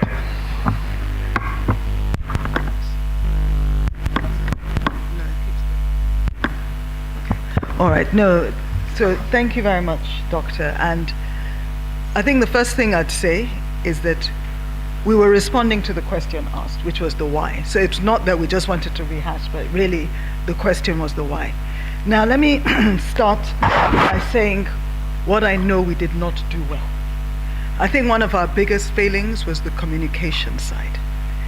It is something that, and even kudos to WAS, in the early days we were having lots of conversations, and we know that off the bat, we really should have come out more strongly with on the communication side to say what we're doing, why we're doing it, etc., etc. Was it that we're looking for validation? No, and I hope that did not come across. What I was saying is, as you engage with everybody, and we came and did our own work, Mohammed is talking about all the empirical data. Samara will tell you that certainly Sayade is not. We do as a Nigerian government what we think we need to do, and sometimes with the multilateral partners we have some very robust discussions. But what did we do? Let me speak about the social protection, because I know that that's an area. It hasn't gone as well as we'd like. And I like to cast our minds back. We did start. But come December, I think it was December 2024 or 2023, we realized that money was going out, but it was not going out the way we thought it should and who we thought it should be going to. So we then had to pull back. And even as we're engaging, trying to improve the system, let's just say somebody gave us wisdom and realized there are 3 parameters: speed, scale, and accuracy. And that in reality, as much as you want to get all 3 done, realistically, you could only achieve 2 of them. So you then have to step back. Which are the ones that are sacrosanct? Scale is sacrosanct. You say you're trying to get to 15 million households. So you need something that gives you the scale. You also know that accuracy is key, because if you're not getting the money to the right people. So unfortunately, speed did get compromised. And what we then did was to try and move to digitization, trying to get NIN, et cetera, et cetera. But let's remember that even government, we're operating within the parameters that we all operate in with Nigeria. But I think the most important thing to say is what I know is on the minds of the president, the economic management team, so much of the government is, how do we get these gains from the macro? Even we are tired of just talking about the macro. Everybody in this room, everybody across Nigeria, they should feel the difference. So the sectors that we've been trying to focus on to really get it to come down is the agricultural sector, for example, the power sector, and so all the effort. But as with many things, unfortunately, even for us in government, I don't know about you, we should have this conversation, it's been somewhat disappointing at how slow it is, but that's the reality of so many things. So you're pushing and you're pushing hard, but because you're pushing uphill with lots of resistance, it's not going as fast as you can, but you just have to ensure that you stay focused on where you're trying to go and you keep pushing. And I'm going to pause here. Fair enough. Okay, the executive director is just giving us a bit more time. And to your point, look, just to point out, agriculture grew 4% in Q4, right? So it was doing sub 1% since that time, and it was a standout. But what's next? I think that is very quickly, because I still want to get the audience involved so they can answer it. But I'm just going to go down the line through everyone here. So we've talked about the why. We've talked about the impact on people. So what's next, Deputy Governor? From the monetary side, are you going to get reserves up further? What's next in your view? Thank you very much. I think that we've left a crisis period, right? And crisis in every sense of the word. And I think we're now at a place where we have fragile stability. Fragile stability in the sense that we must not take it for granted that this is durable, right? It's something that we have to work on every single day to even maintain the stability that we have today and get to a new place of a new normal that's much better. right? This is from the macroeconomic side. Our foreign exchange market is stable, it's transparent, it's ethical. Whether you know the central bank governor or the deputy governor or not, if you want FX as a business today, you can get FX. That asymmetry of information is secured. As much as possible, inflation is trending downwards, has been. We want to get to single digit in a way that businesses can plan, households can have reduced costs, and all of that. And we're doing now, so the next level of work really for us is as much as possible to be able to maintain the stability in a way that allows true, broad-based, inclusive growth to happen. Now, why is this important? The pathway to incomes and improvement in the livelihoods of Nigerians is through jobs, right, and incomes, right?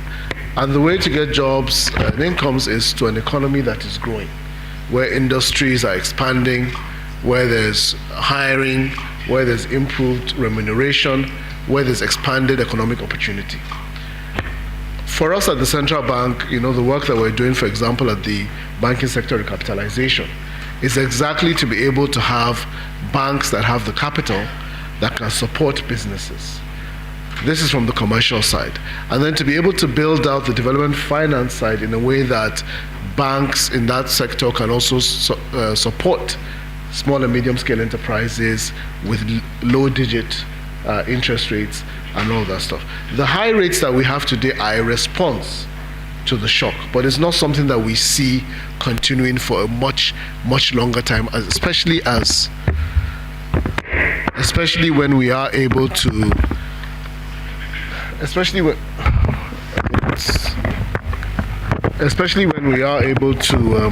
get consistent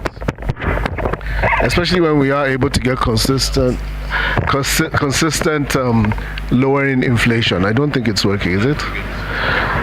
Is it? Okay.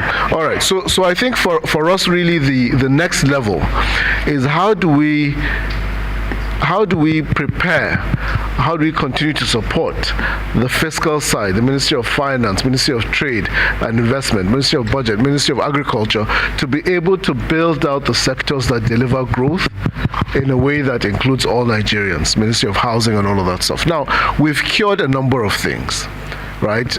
The FX situation is okay. Inflation is coming down. But more importantly, I think that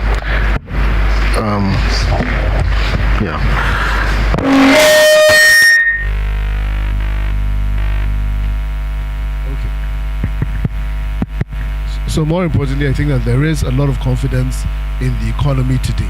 Now, one of the indices that I mentioned at the last part of my intervention was the PMI. Now, while GDP growth shows you where the economy has been in the last quarter, the Purchasing Managers Index show you where it's going. And for the last 15 months, what it has shown us consistently is that industry is expanding, that businesses are hiring. We're not at the level that you see mass scale, but we need to get there. Now, we need to be able to, one of the speakers, I think Dr. Abdu mentioned that we're an import-dependent economy. That is not, we used to be, but we're not an import-dependent economy anymore. If you look at the breakdown for our balance of payments today, for example, for the last 2 years, we've been in balance of payments surplus. What that means is that we are exporting. Our income from exports is higher than our income from the payments that we make in imports. This is where we need to be, and this is where we need to expand. Our balance of payments surplus for 2024 was $6 billion, which means net around the world we made $6 billion. For 2025, and the figures are just about to be released, we still are in surplus. Now, this is where we need to continue to get to, and that's why the economies in the world that have been emerging and have actually emerged rather than remaining a potential have continued to be. So we are correcting this and trying to make sure that we give this economy the best opportunity that it has had. There are significantly higher incomes today, and I saw my brother Sheon from Budget. We had a program here a couple of months ago where we dissected the incomes that are now going to subnational governments. Now, it is very important to see that with the delta that has changed in terms of the incomes that are going to subnational, a lot of the social intervention programs that Dr. Abdul talks about needs to be situated at that level. The federal government is not equipped. Even when it wants to do so, it has to do it with the state governments. So they are the best equipped to be at the forefront of that. Where we set at Central Bank, for example, in the past, the Central Bank tried to go into everything that is being talked about. Central Bank was the Ministry of Aviation, it was the Ministry of Power, it was the Ministry of Sports, it was the Ministry of Agriculture, because collectively within the Central Bank, we had intervention funds that were higher than any of the ministries that were charged with these things. And it was because of the frustration of, oh, let's go and fix things. What happened? We ended up with 33 trillion naira of printed money, right, that fueled inflation. We ended up not achieving any of the goals that we set out to achieve. So we've been there before. This economy has tested and tried so many things. But what is true and what is happening today is that we are doing things and they are working. What we need to do is to sustain them, do them better, and then be able to get to that last mile of how do we improve the life of the ordinary Nigerian much faster. Thank you very much. So speaking of improving the lives of the ordinary Nigerian, so in addition to the social protection program, just to remind ourselves that, we now have things like NEL Fund that's helping with the education. There's the CNG initiative, and Mr. President just announced an extension in bringing in more kit. There's the credit core that's making access to credit easier and more affordable. But from a fiscal standpoint, really the focus is on improving revenues, but in a way that does not hurt the economy. Because if all you're doing is pushing to just get more revenue now, but then businesses are suffering and citizens are suffering, then you're not on a sustainable path. So in the immediate term, there's the implementation of the new tax acts, and with that, the National Tax Implementation Committee is also working. We've learned from some of our past mistakes, embarking on some significant stakeholder engagement across the country so people understand. In fact, I should use an example of my assistant and secretary running into my office the other day, where the secretary had realized that the tax she was paying now was actually less, but not enough people talk about it. So just having a smoother tax system, but one where we can improve the level of compliance. And we've got the executive order on the flows from NNPC, so that more of the oil income is coming directly to federal government. There's the national single window, which is coming on later this month, which essentially makes it easier at the ports for importers and exporters. And that is not just good from a Nigerian fiscal standpoint, but from a trade standpoint, and therefore, job standpoint, an economic standpoint. So really pushing on those different areas, but then, as I said, trying to make the economy as attractive as possible.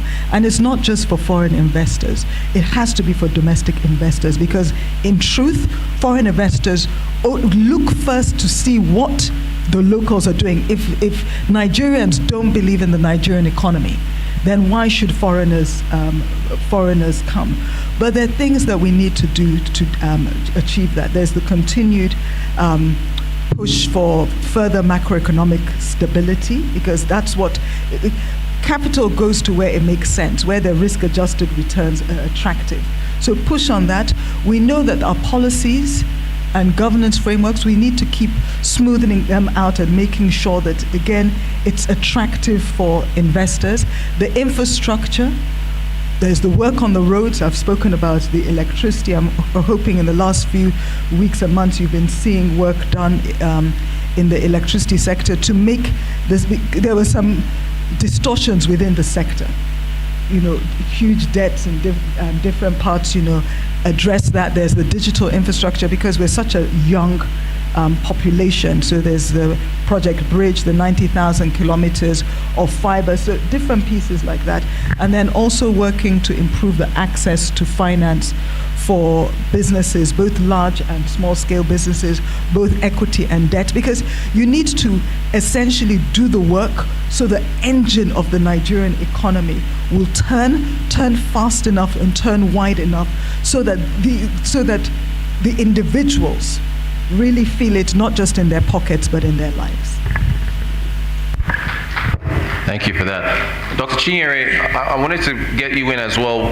For the private sector, we've talked, Sayende Okole was just talking about the need for domestic investors to believe in the economy, indigenous folks, and so the private sector, who better than that? So from your perspective, Dr. Chinyere, what needs to happen next in terms of trying to boost the private sector and getting more investment from there and creating more jobs? Thank you very much. And yes, the points you have made are kind of real great points. For me, it's really important to continue the implementation trajectory, because sometimes we start implementation and we make these very commendable statements about all the things that we have put in place, but then there isn't sufficient execution power down the line. There isn't sufficient tracking or monitoring of what people are doing. For instance, you talked about credit. The Nigerian Credit Guarantee Company was launched many months ago. We haven't really heard anything. We haven't really seen how it's affecting the economy, or how it is, who is giving credit to, or how it's expanding in the private sector capacity for production. So some of these things, they're nice, and we have a lot of reforms and a lot of policies, and I do agree with you that they are great. But implementation, tracking, making sure that implementation is faster, because if it takes you 10 years to deliver something that you're supposed to deliver in 1 year, then it is meaningless for the Nigerian people. So that's where we are, that some things are so slow that we're not feeling any impact at all, and we really want to feel the impact. When people talk about power, so you keep saying, that have we seen that things have improved? I haven't seen anything improve. National grid has collapsed so many times. In Lagos, there's no light. In most part of Nigeria, there's no light. I was with, we had a session at the chamber with Tanzania. We had a Nigeria-Tanzania business forum, and they were telling us how, they are almost like 24 hours on power. Also, there's smaller economy, yes, but we have been on this matter for too long. On this same power issue, I was listening to somebody in the power sector recently, and she was describing how even the small power that we generate, we can't transmit. Why is the TCN in government hands and nothing is moving from there? Some things can be privatized so that the private sector can take it on and work on it, so it will be efficient. So government sits on some of these things, and we talk about the nice policies, but we're not feeling it. We're not feeling it in the private sector. So things need to change. I think sometimes also just holding somebody accountable and making it public will help.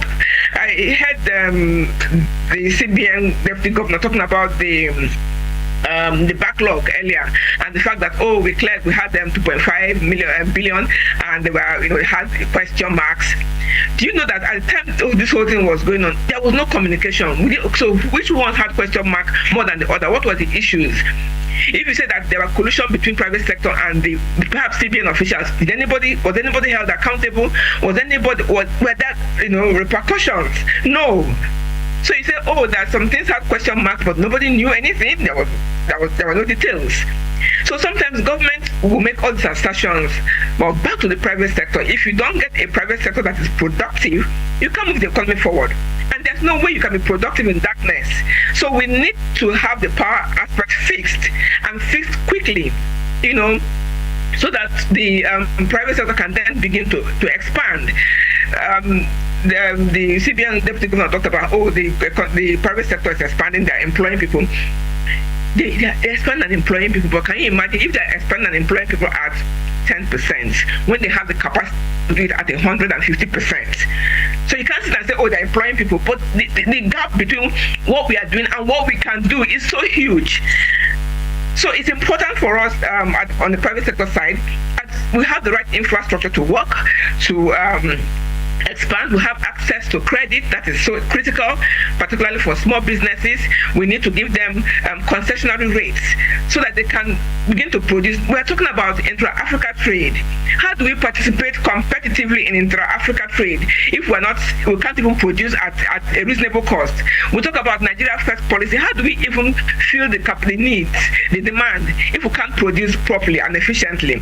So it's important, really, that some of these policies and reforms that we have put in place, that there's a proper tracking mechanism, and that there's a reporting line. We can see it online, we can see it on the internet, that who is producing, who is not doing what they're supposed to do, how is this thing moving. We need to see an implementation track. That's what we don't see. So we announce all these fantastic things, but we don't know who is doing what.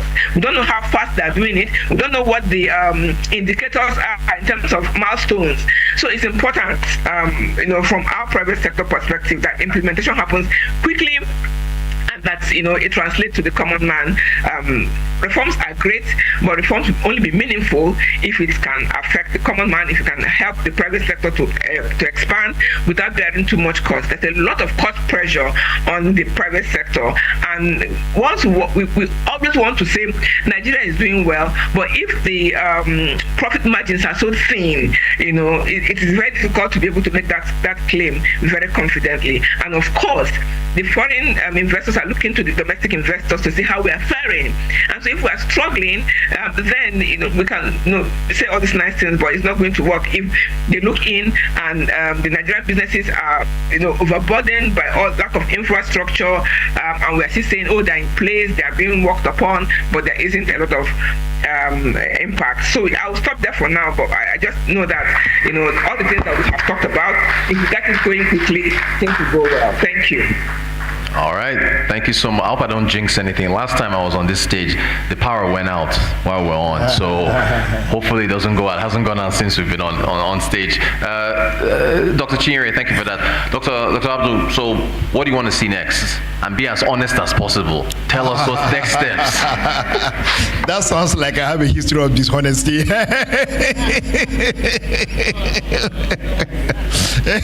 Okay, thank you.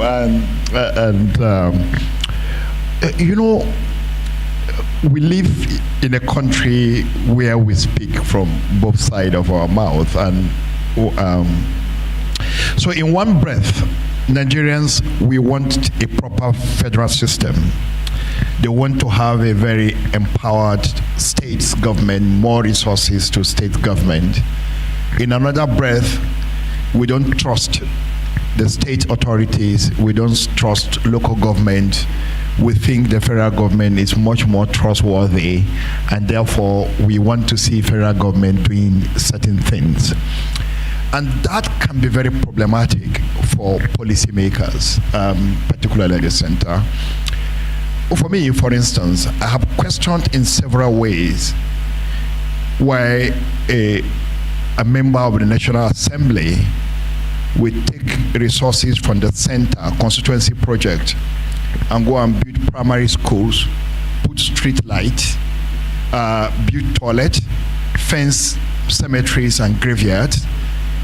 And that is not the responsibility of the federal government. You are in the federal parliament.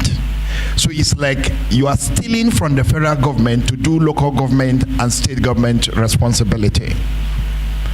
The same way some of us were very critical of the role that the central bank was playing, where the central bank, like the teacher described, was practically every ministry that you can think about, providing different forms of interventions everywhere, and through that process helping themselves to resources that are actually meant for ordinary people.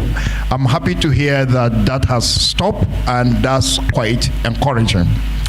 But when it comes to issues bordering on social protection, we actually think that there can be a standard national framework that is institutionalized.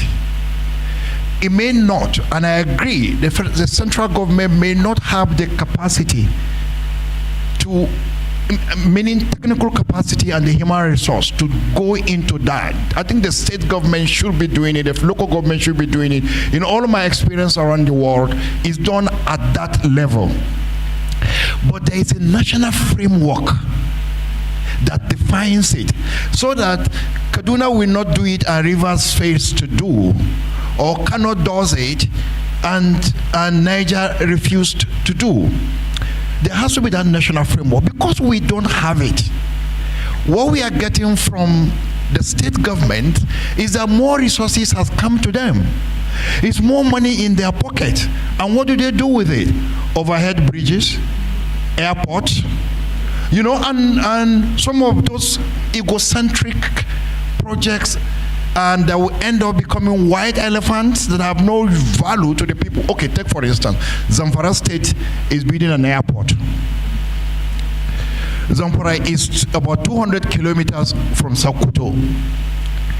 Jigawa has an airport in Dutse. That airport, I am not sure any, apart from chartered plane, I'm not sure any commercial plane had landed there. It's about 12 years since the construction. Bauchi has an airport. Gombe has an airport. How many planes goes to Bauchi? So you have some of those things, and that's what they do. You go to any state capital today, what you see is overhead bridge, underpasses, because development has been defined that your capital city must look like Abuja. Then when you have that, then you are now a developed state. Your state is fine. Forget about the fact that it also creates opportunities for other things. I think that will be my first call, that let's institutionalize our social protection program. Let's be very systematic about it. Let's support state government. I mean, when I say let's, the federal government support state government to build out mechanisms.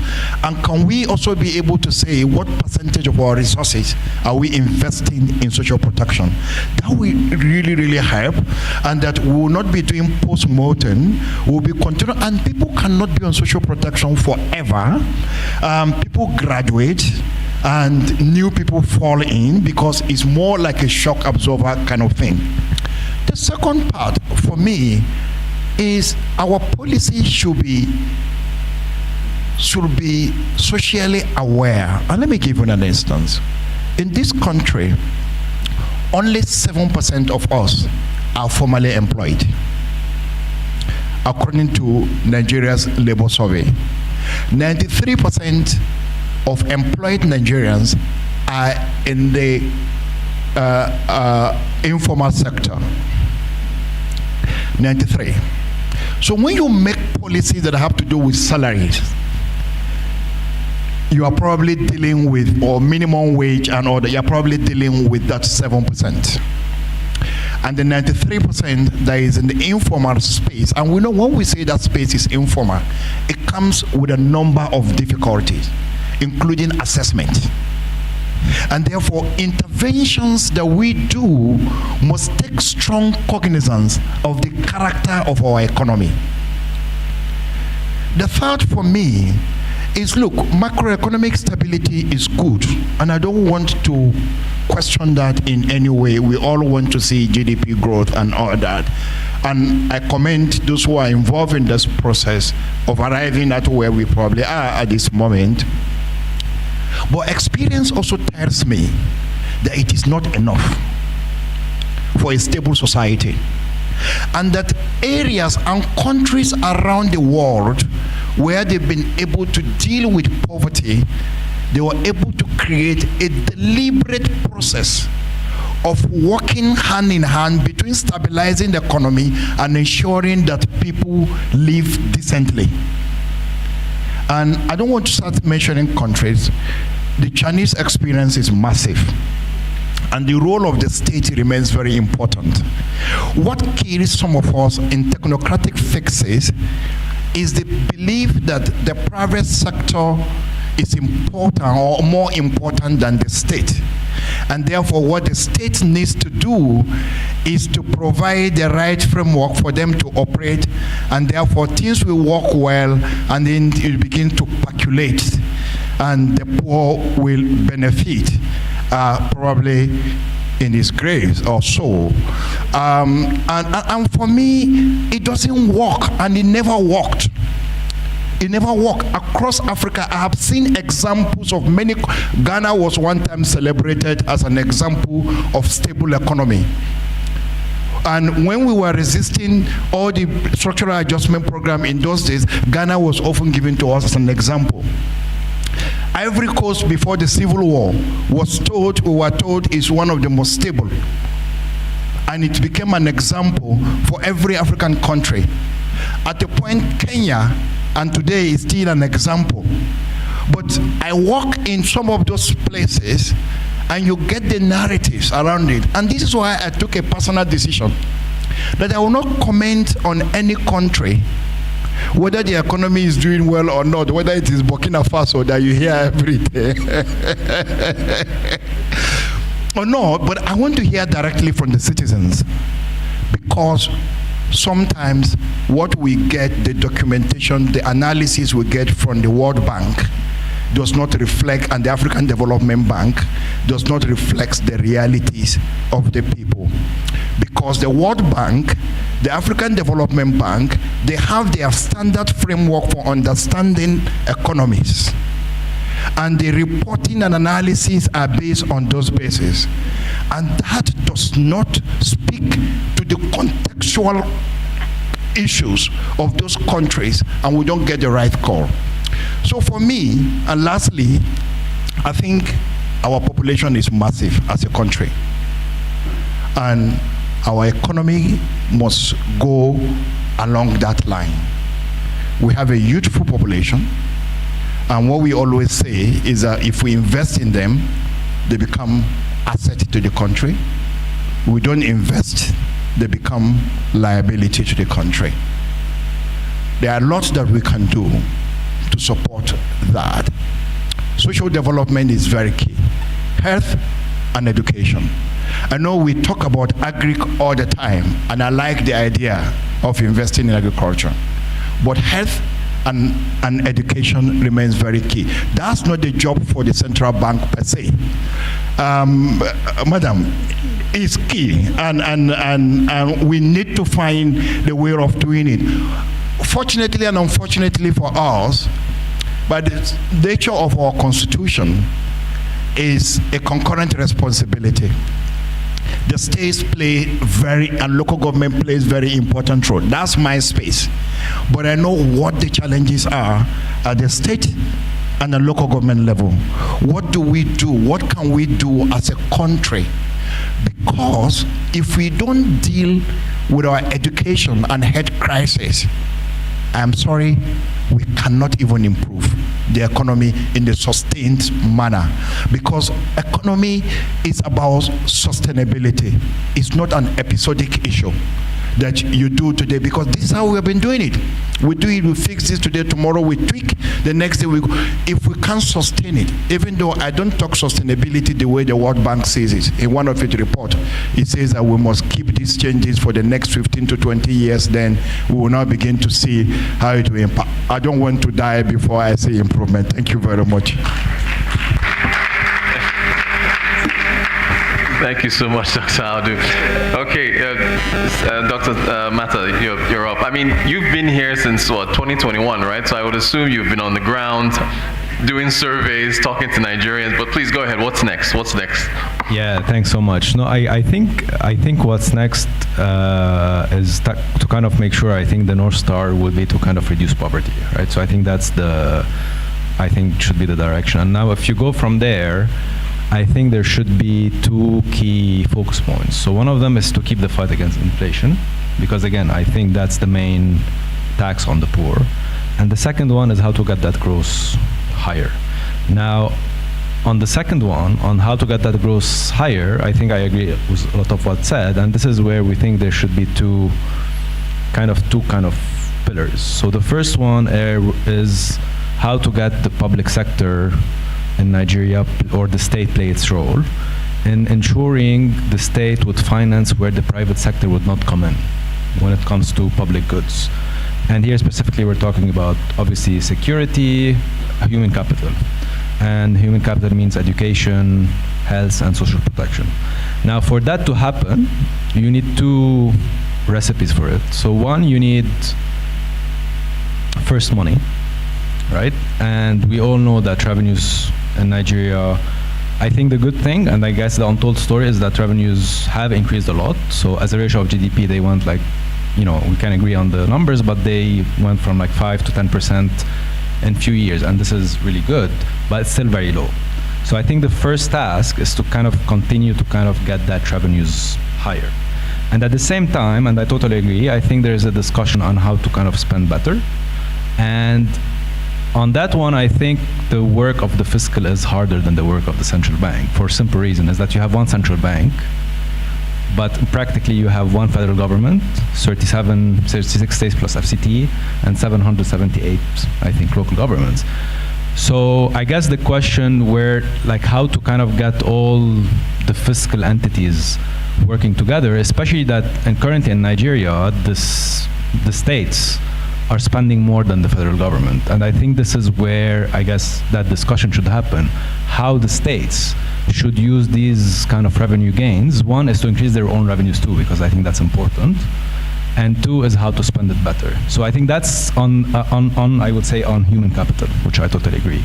So I think this is the part on the public sector. But at the same time, I think the public sector should also put the policies to enable the private sector to come in, because even if you spend 20-30% of GDP, the public sector will not be enough. I mean, we know the huge needs of the private of Nigeria, roads, infrastructure, power, etc. And the public sector cannot go in everywhere. And I think this is where the public sector should enable the policies, and this is mainly kind of on trade, and I think the national single is one example, on power, on access to finance, on digitalization. So kind of some of these sectors which will unlock the private sector to come in, where the public sector, the resources are better used in areas where the private sector cannot come in. So I think this kind of makes, again, it's a big agenda, but I think it's a long-term agenda that if all the building pieces are put together, I think we kind of see kind of that grows higher, and then hopefully that poverty kind of goes down faster in the future. Thank you so much for that. I have to check with our executive director. How many are we taking? 3? Can we take? It's a lot of hands popping. Okay. Okay, fantastic. Okay, so sets of 3, and please, I know no comments. You just wanted to, we're talking about the economy here. So the lady in yellow, that's his one.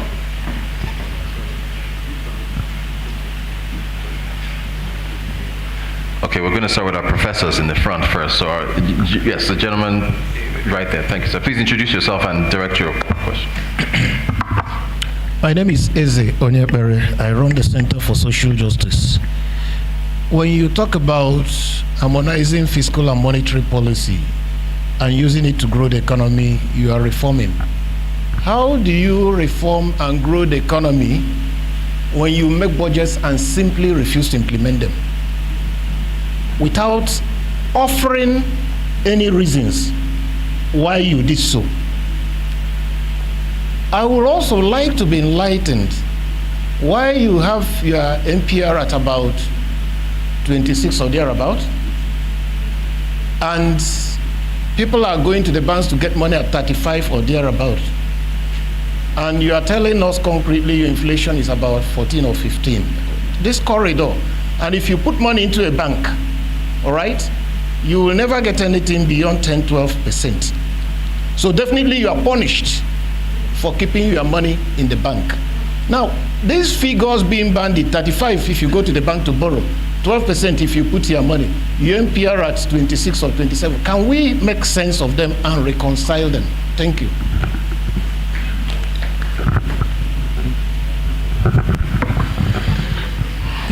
Ms. Remy Ayede from the University of Ibadan. Can you explain to us how you hope to sustain reform if people are not held to account for bad behavior in government?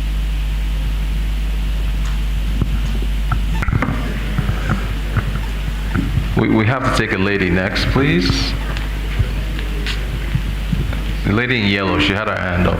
No, sorry. I'm so sorry. The lady in yellow behind. Thank you. I'm Nasiba Aliyu. So I wanted to know how we're going to use the windfall from the current Iranian war. How are we going to invest that in such a way that it reflects in the real economy? And then how are we going to use the monetary policy to cover any inflation that's going to arise from that? Okay, so I think we'll take those first, get answers to those. You didn't direct your questions at anyone in particular, but okay, so it's the both of you. Okay, so I think you got the good questions, yeah? All right, so whichever one of you wants to go first then on this. Okay, thank you very much, Mr. Onyekperi. Thank you very much. I've been reading you for 10 years, so it's a pleasure to meet you. I think I'll take the one on the MPR versus the savings rate versus lending rate and all of that stuff. So as I mentioned in my intervention, the MPR is a temporary tool which we're using to curb inflation. And if you go through monetary policy, the tools that we have are limited. Sorry, photographer, I'd like to. So is MPR, CRR, the liquidity ratio, and a few other measures that we have, like the FX market and everything. So with regards to the MPR, if you look at what's happened in the past, typically for you to be able to control liquidity and for you to be able to tame inflation, your MPR has to be higher than the rate of your inflation. And that is your positive real rates, right? Now, positive real rates are important because when your inflation is higher than your MPR, it means that every money you put in the bank, the value is being eroded away on a daily basis. So let's imagine that you put 100,000 naira in any bank today. And let's say, hypothetically, inflation is at 15%, MPR is at 5%, hypothetically. By the time you come back at the end of the year, the value of your 100,000 would be significantly eroded, right? Now that's one channel. The second one is that when investors are making an investment decision, they look at your inflation and MPR differential, your positive real rates. For all the economies that have negative real rates, investment does not flow. Why? Because when they bring in their money, for every day their money is here, it is depleting in value. So you have to achieve positive real rates. Now, for almost 2 decades in Nigeria, a long time, our real rates were negative. Now, this accounts for one of the reasons why you can see that the curve for investment was going down for over a 10-year period. So we had to achieve positive real rates, right? And that's why you saw the consistent move in the MPR to get to above inflation. Now we've now gotten to above inflation, and now you're talking about why the wide differential. So the second thing we then have to look at is, okay, if one of our objectives is to attract investment, who are we competing with in this space? So in sub-Saharan Africa, we're competing with the likes of Egypt, Kenya, South Africa, Ghana. So if you look at the differential, for example, in these economies, because when I'm a trader sitting on a desk in London or in New York, what I'm looking at are these metrics. Where am I going to take $100 million today, on Monday? Where do I take $1 billion tomorrow? And what makes the difference is where these flows are. Now, these flows are important because every day in Nigeria today, right, our market used to turn over $200 million per day. Today we're turning over almost $3 to $4 billion sometimes. Last week, three days ago, we did about $1.5 billion, right? Now this brings the liquidity to the market. It's about how the FX goes in and out without central bank needing to intervene or deplete our reserves. So these things all circle back. Do we envisage that this is going to go on for much longer? No. As the disinflation trajectory continues, the MPR cuts will also follow. What the MPC, the Monetary Policy Committee, tries to do is to follow data. It's very unemotional. It's not about whose friend is has collected a loan. It's very unemotional. What does the data say? What do other economies globally, what are they doing? Now, if you look at the market expectation, for example, from the last MPR, there was an expectation that there will be a significant cut. But part of the data that was reviewed by the MPC, which many times is not public, are some of the uncertainties in the global economy. Now, did we know there was going to be an Iran war? We didn't. But now that it has happened, it has justified the cautious easing. Why? Because if you look at Turkey, last week, Turkey spent $12 billion to defend its currency because of the outflows from the war. Turkey spent $12 billion. Okay? Now, we have, in the opposite, yesterday and day before, have seen actually more inflows coming in. Because as investors are flying to safety, they're going to jurisdictions where the returns are still high. And one of those jurisdictions is Nigeria. And when these funds flow in, they stop the currency from moving negatively against us. And so while you saw a short depreciation, I think at the end of last week, we've now seen from yesterday, day before, an appreciation. And it's because of these flows. And it's tied to this. So while we continue, the world is a very, very dynamic place today, very challenging. We have 2 or 3 shocks that we're expecting this year. We have the elections, and you know how that goes with a lot of liquidity. We have to be very careful regarding how inflation goes. And then we have the US, which has become a major pole of uncertainty. And then now we have this war. And people think that I'll just take your question so that, Sayani can take over. We've sat down with our colleagues to really look at all the potential impacts, positive and negative, emerging around this war. Part of the impacts, of course, are a fiscal windfall, right? We did our budget at X dollars a barrel. Oil is now much higher, right? So that differential, we're expecting it, right? We're hoping for it, and hopefully when it comes, then the fiscal has a question of what do you do with it? I'll wait for Chinese to answer. But you see, it also has a negative. The negative is you have shipping routes that are closed that also carry significant amounts of trade, both from Nigeria in terms of export and to Nigeria in terms of imports, for example, fertilizer, right? So there is a risk of upswings to inflation because of these supply chain disruptions. So we have to look at net, where do we fall as an economy, and be able to sit down together with the fiscal side in terms of that collaboration that Mr. Irenkiwere talked about, and see what is the best way to position this economy. How do we ensure that we are trapping all the gains and as much as possible avoiding the negatives? And I can tell you these are the things that are keeping us awake at night every single day. Thank you very much.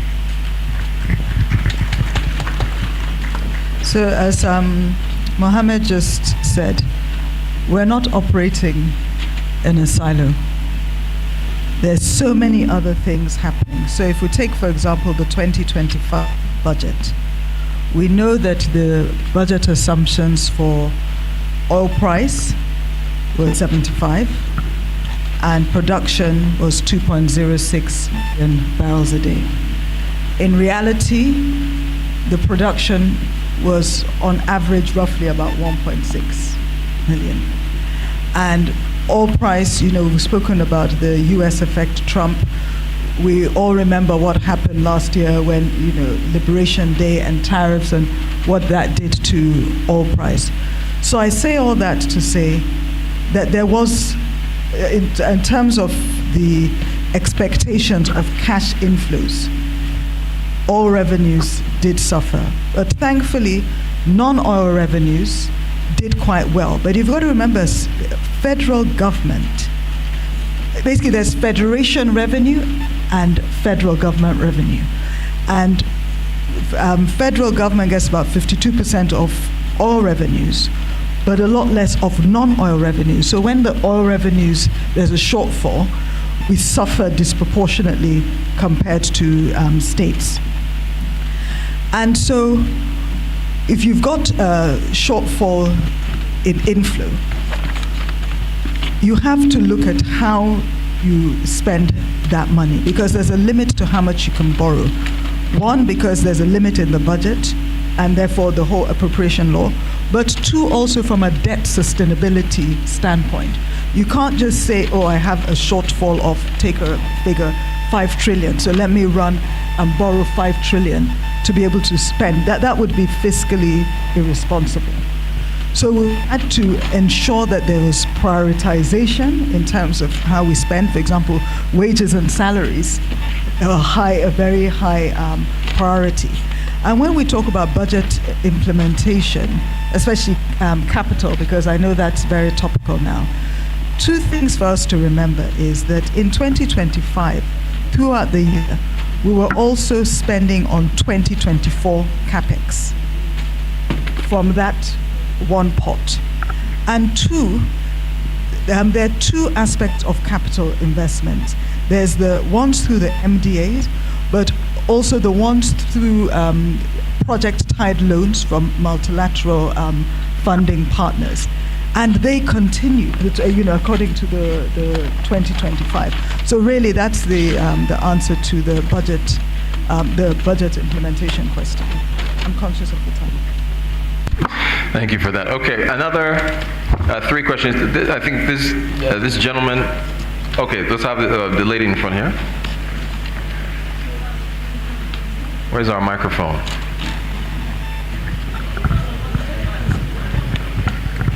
Cecily, we're going to get to you. Promise, we will get to you.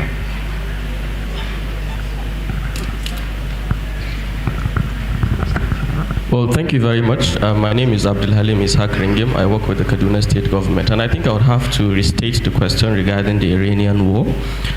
Because do you have a question? Yes. Okay. We're pressed for time. Sunday Okoli has to leave. So I don't think it has been answered. Who's your question directed to? The government representatives. So I don't think it has been answered. There's the windfall, but then the Iranian war and the entire issue has the potential of also eroding the disinflationary trend that we're currently going through, and then the inflation that we're talking about. So how is the monetary and fiscal side of government hoping to curb the menace of the ripple effects of the Iranian war? Okay, so the ripple effects of the war. 2 more, or rather, yes. Thank you very much. My name is Damilola Balajobi. I'm a professor of political science and also the political settlement researcher for African City Research Consortium. I want to appreciate Professor Dr. Abdul for your intervention about politics, and I want to ask Mrs. Okoli, sorry, how do we do political visible interventions that everybody can win? Because most of the things you're talking about, in reality, the people at the informal settlement, they're not actually benefiting from some of these reforms. So what do you think we can do, especially because we know that government changes regularly? That's questions for you, ma'am. Thank you very much. Okay. I think you need to clarify your question one more time. I mean, I'm talking about the politics of reform. The politics of reform. Yes. Okay. How do we ensure that we do reform that people, especially at the local level, benefit? Okay, so everybody feels. All right. Yeah, thank you. I don't want the people in the back to riot, so we got to have a microphone, please. There was the gentleman whose arm is longer than everybody else's. That him right there, yes. Let's get him in the back. Please introduce yourself, sir, and your question. And please direct your question. Okay, good afternoon. My name is Kuram Bulatife. I intern in Microsoft Nigeria. My question will be, for the hope of the common and for the youth, I'm a young person, what is really the hope, and how does this policy reform, how does it actualize to the young people? A young person trying to start life. There's a lot of, the price of cutting alone will make you stay back in your parents' house. So what is the hope for we, and how do these reforms come to us in better expressions? Thank you so much. It looks like the two of you are going to get all the questions today. Okay, let's have those. Did you catch his question on the? Okay, so those are the next sets. Thank you so much. No. Sorry, that's the first 3. We'll come to you in just a moment. Yeah. We're gonna. Maybe she'll hold on to the mic. Okay, thank you very much. I mean, before I answer him, I just saw one of my economics teachers in the So can we give a round of applause for Professor Muntaka, please? Stand up, sir. Go ahead. You're recognized. So any downside to the reform that CBN is doing is his We should fault. blame him. Professor Salamat is also here from ABU, so thank you very much for all the intellectual background.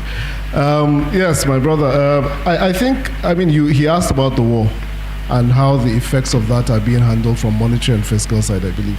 And I think I started to answer that in the first part of the questions. I think, we sat, when was it? Yesterday, Tuesday, right?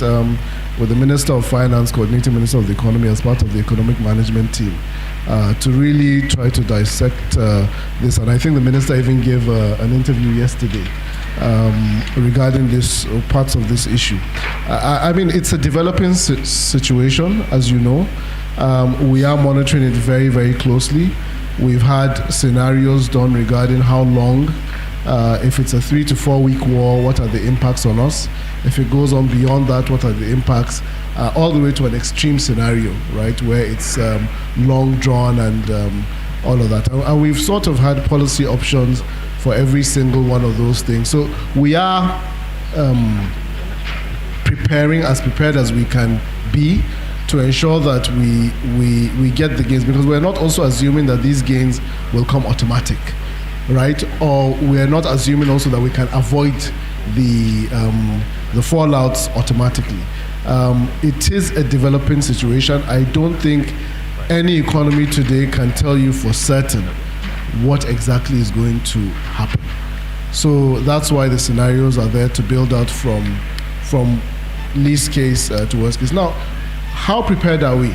I think we're much better prepared today than we have been in the last 10 years, right? We're much better prepared. Why? Firstly, I think that the stability that we have achieved, there are some things that are, as I said in the beginning, it's fragile stability, and this is one of the reasons why it's fragile. However, we have a system now where we think, within Central Bank, we have early warning signals. There's a team that's focusing on that every single day. If this had happened 3 years ago, when we had $800 million of reserves, it would have been economic collapse, for sure, right? Today, it has happened where we have $50 billion plus of reserves. We have $34 billion of reserve that is fully ours, organically built. So we are ready to be able to step in and smooth the market as much as possible. We have a system today with the fiscal where, the Minister of Agriculture was part of the economic management team. We're looking at supply lines for various products, household consumptions, so we've looked at it very, very deeply. Of course, we can't go into the details, but what I can assure you is that we are ready, we are preparing to be better as much as possible, and we're hoping, because it's not just the economic impact of the war, but we're also very, very concerned about the lives that are being lost today around the world, the properties that are being destroyed, economies that are being destroyed around the world. Many of people that we work with, if we call them today, they are the people that are facing. So this is not some theoretical war. These are people that we know and we work with, people that you meet when you go to international forum that are going through this. So it's not only for us to also look at and say, how does Nigeria benefit, but also to be empathetic enough to say, this should stop as soon as possible, but also while we are asking for that, we also have to be as prepared as we can be. Thank you for that. Sorry, did you want to take the youth question, or did you want to? They're both wrapped. Okay. What everybody is saying, including Doctor, is we've heard everything you've said, big picture, the macro. But how does that affect the individual Nigerian? We have seen our lives become, and the data is there. It's not hard. You go to the market. I go to the shops. And then you see the price, you want to shout, and then you remember your job title, and you keep quiet, and you keep it moving. So it is real. I do go to the market, but I think it's very easy sometimes to assume, the government, they don't really care. Nobody in Nigeria, and including the president, every single Nigerian, at least from my metric, is at least one cousin away from poverty. So if you don't see it in your own house, you see it very next door. So I can assure you, none of us is immune to what is happening. Right? We could be in situations today where we have the honor to be able to serve the country, but we're also very, very mindful that this thing can change tomorrow. And it will be somebody from within the audience, and we'll be sitting here and going through the same thing. So I just want to assure you that we are not immune. We fully feel this, and we are as frustrated.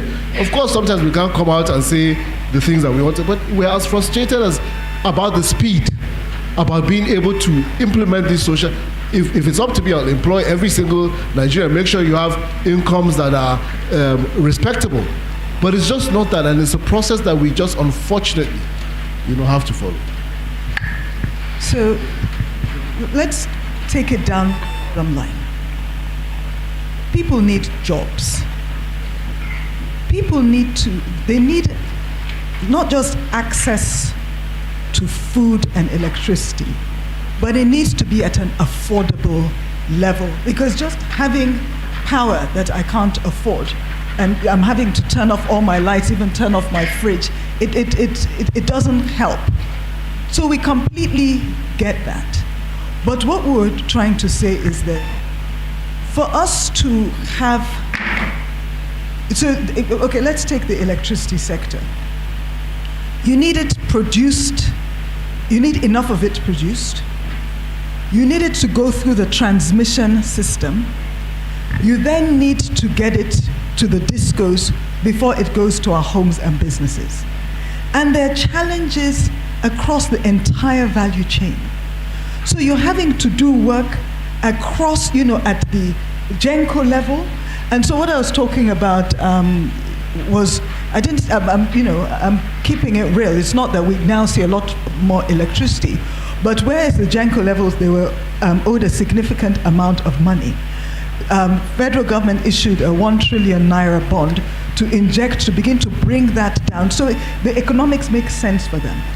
On the transmission side, even this week, we're working with one of our development partners to release funding that has been secured to address some of the transmission issues. Yesterday, we were talking about work on the disco. So you're having to attack it, all at the same time. And unfortunately, these things are just a bit slower. In fact, one of the questions I asked, and they shall remain nameless, but a development partner yesterday, is it always this slow? Or is it just Nigeria? And we were told that actually, that over the last couple of years, from when we develop a program, you design the program, then you get the board approval, and that, the whole thing before the cash gets into the system, before the lines are built, et cetera, and they're saying, globally, it is generally a slow process, and Nigeria, in the last couple of years, we've even made progress. Food security, from the COVID time, I don't know how, I can't remember what I was reading, that made me realize food security, I was not in government then, food security should be a concern for everyone. And then the Russia-Ukraine war, et cetera, it became clear that actually, it is indeed, we're talking about the current war, it affects fertilizers, it affects urea. So these were some of the conversations the Agric minister was talking about on Tuesday. And sometimes, as you're sitting in the room, you even get a better sense of how these things, something I hadn't thought about was irrigation pumps based on petrol. So that when the petrol price goes up, it even affects the farmer to that level. So essentially, I'm saying that, you've spoken about the human capital. It's not at all lost without, health and education. You can't be talking about economic growth if you're not investing in health, if you're not investing in education, because you will not get sustainable growth. But it's a hydra-headed monster that you're trying to attack all the different things at the same time, and you keep pushing. But the good thing is there's greater prioritization, knowing the things that matter the most to people now, and ensuring that we're spending as much of not just time, but the resources pushing on those areas. And that will create the jobs for the youth, and not just jobs, but the opportunities. Because when there's electricity, even if a young person cannot get a job, but there are different businesses they'll be able to start with a fiber network. Think of what that does. We know where the world, it's not just has gone, but is going in terms of digitization, etc. With that fiber network, we'll create, tremendous opportunities. And I know it's frustrating. I know it feels slower than everybody wants, but I implore you, honestly, just take some comfort from the fact that people, they know, the North Star. They recognize the North Star. And they are pushing and pushing forward. And we cannot relent. We've all come too far. We had a conversation on Tuesday when somebody mentioned something that seemed to be going back. And I was like, we cannot. It's like Nigeria has come too far for us to turn back. We just have to keep pushing. Thank you so much for that. And I just have to say this, for those of you who are seeing Sayende Okoli as a government person, Google Sayende Okoli Arise News. She's been a regular on my show for the past 4 or 5 years just to get her views on what's been happening in the private sector before, of course, and she got very consistent, I can promise you that. We've got... It's not that easy, I now know. I repent, government. Great interviews. Look, we are an hour over time, and I want to give, the young lady there in the, yes, she's standing up. Okay, yes, she was the one that was about to ask a question, and we took the mic away from her. So your name, please. And please be very, very brief and specific in your question. They have to leave. Our panelists have to leave. Yeah, okay, thank you very much. My name is Dr. Olukemi Akimushere. I'm a comrade on one side. I'm an economist at fellowship level, chartered accountant at fellowship level, management consultant at fellowship level. So I don't know where I'm Please give a round of applause to your question, please. So now, this is my former country director, Dr. Hussein Abdu. As I said, I'm a comrade on one side. My question is very practical. All the analyses, I'm even part of some of the engagements at some level, but we have a big problem, insecurity, that we are not tying to economics. And I expected us to really talk about it here. I have a client who is into agric, and I'm so sorry. Okay, so insecurity. Okay, so we have insecurity, to get yes. Okay. Roads. Now, if you want to go and farm and they kidnap you, you are not sure you will come back alive. How do we do it? Insecurity. Perfect. Insecurity. Okay. This gentleman in the red T-shirt, he's been waving over and over. At the back. The gentleman at the back. No.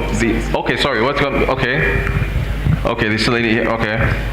Okay, good afternoon, everyone. Yes. My name is Winifred. Yes. So my question is, first of all, they talked about your question. You got to get to your question. Yes. What is your question? I have two questions. They talked about. We're only going to take one. We're taking one question. You have to make it as specific as possible. Okay.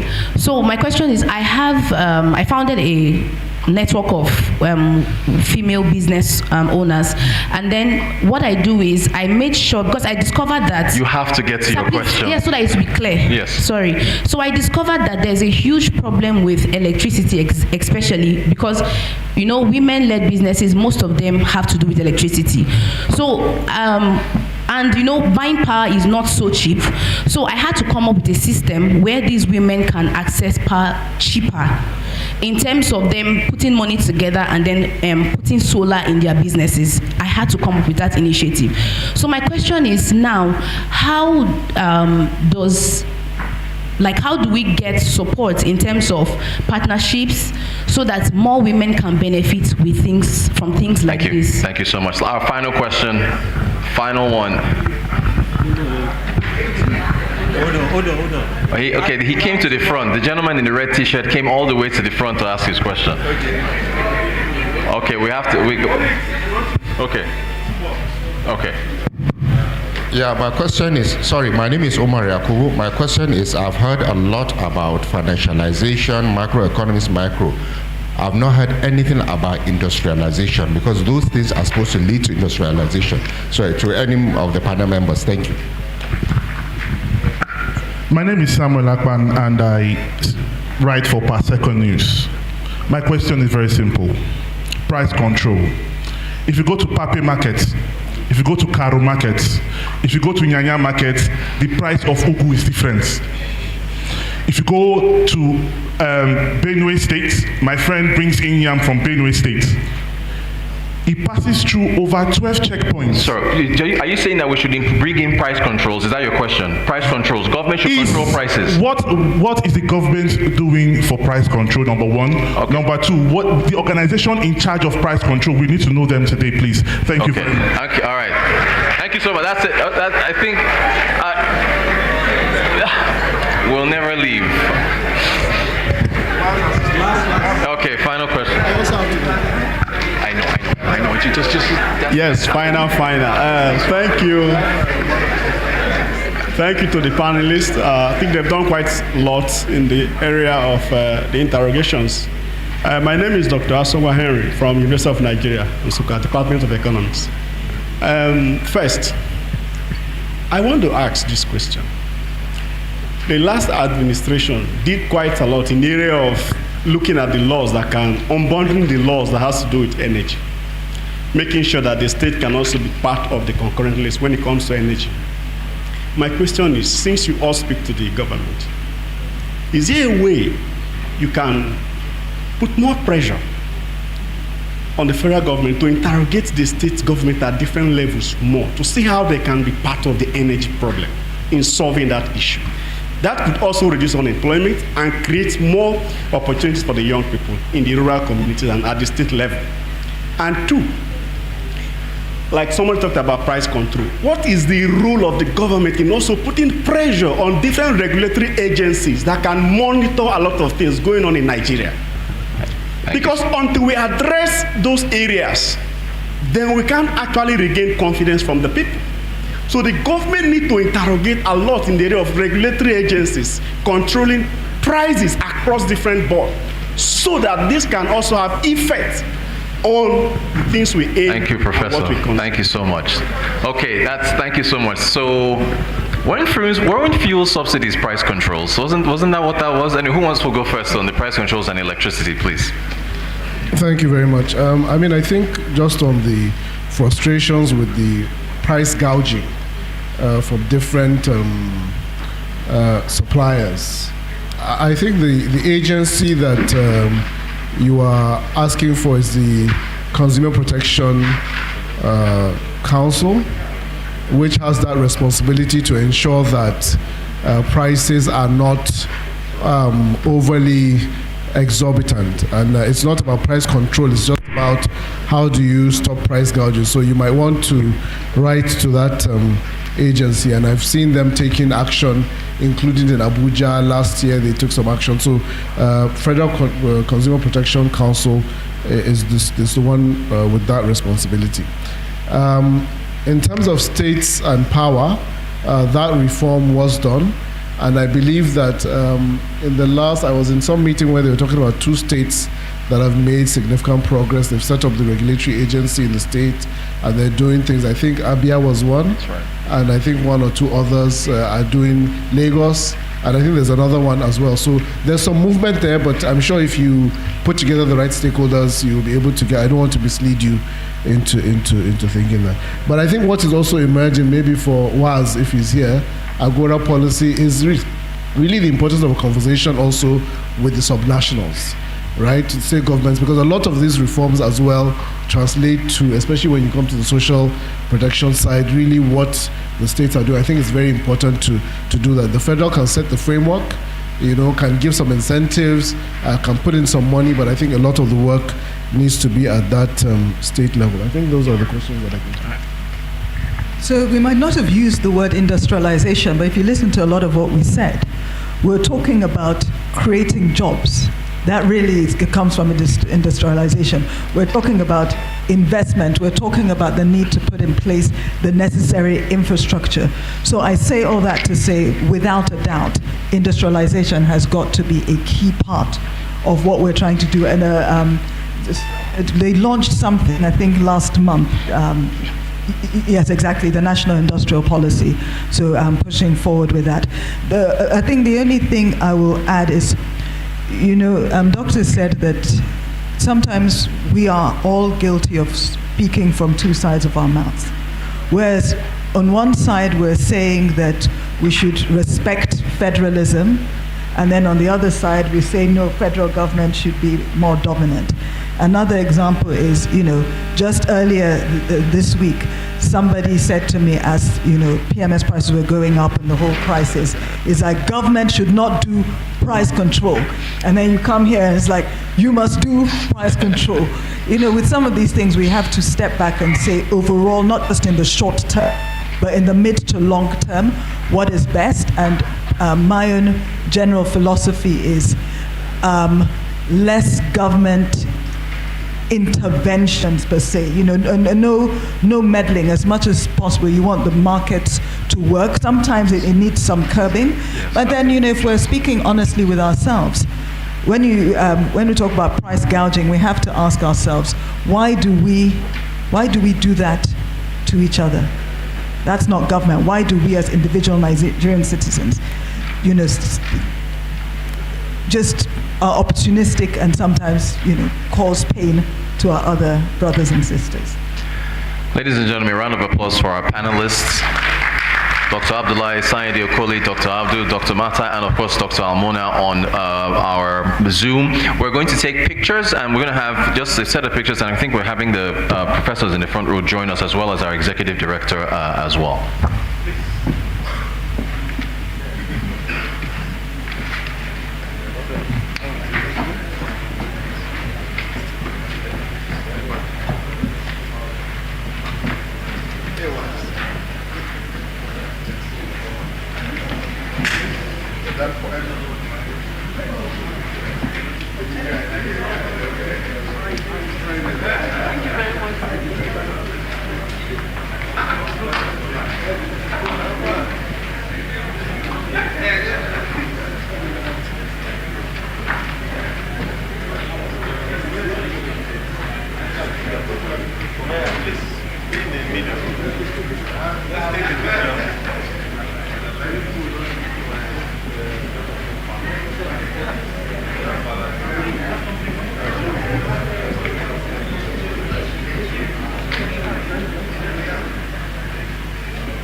Thank you so much. Thank you. Yes, thank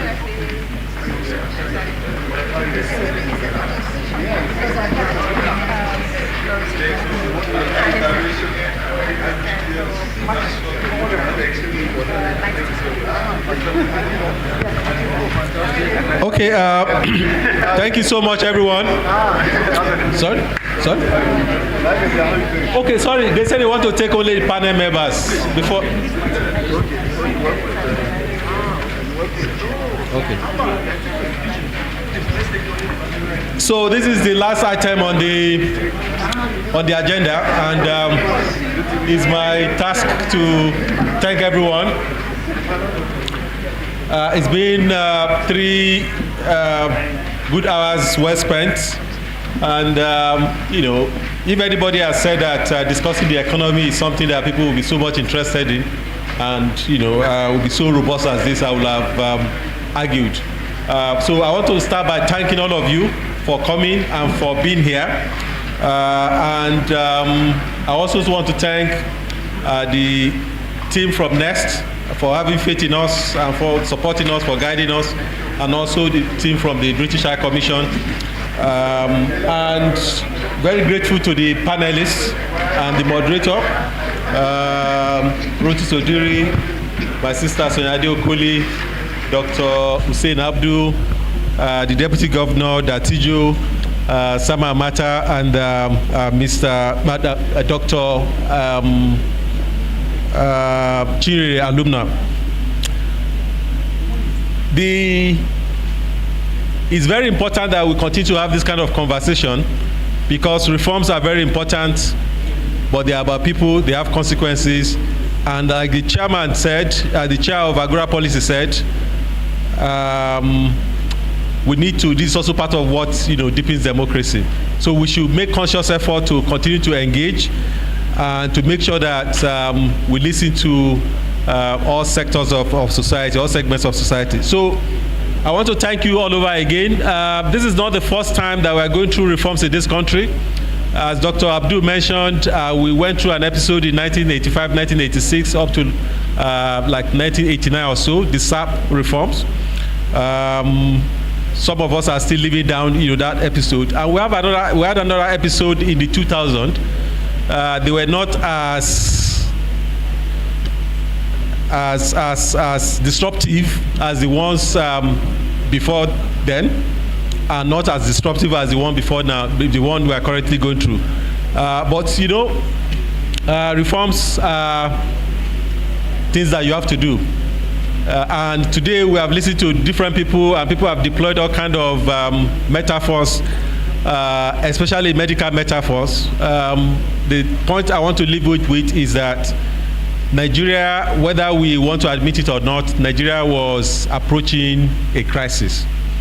But because that crisis had not happened, so people are still open to making some arguing about, about whether it was real or not. And we can be talking about counterfactuals. But when you're in a crisis, that crisis can be apparent or can be hidden. So imagine somebody who is healthy, and since we're talking about medical metaphors, somebody very healthy walking into hospital to do their annual check, and they say, oh, by the way, there's something that we are bothered about. Can we run more tests? And they find out that the person has a life-threatening situation. So at that point in time, what do? Do you wait until it manifests, or do you address it? And how do you address it? There's no one way of doing this. You can do it in a gradualist way. You can do it in a big bang way. You never know what result you are going to get. But the fact of the matter is that when you have a patient, whether it's apparent or not, that comes up with something that is life-threatening, like somebody said, I think it was Sama that said Nigeria was approaching Sri Lanka, and in actual fact, we're approaching Sri Lanka. And for some of us who have lived so long, there was a time in this country that we were keen up to buy essential commodities.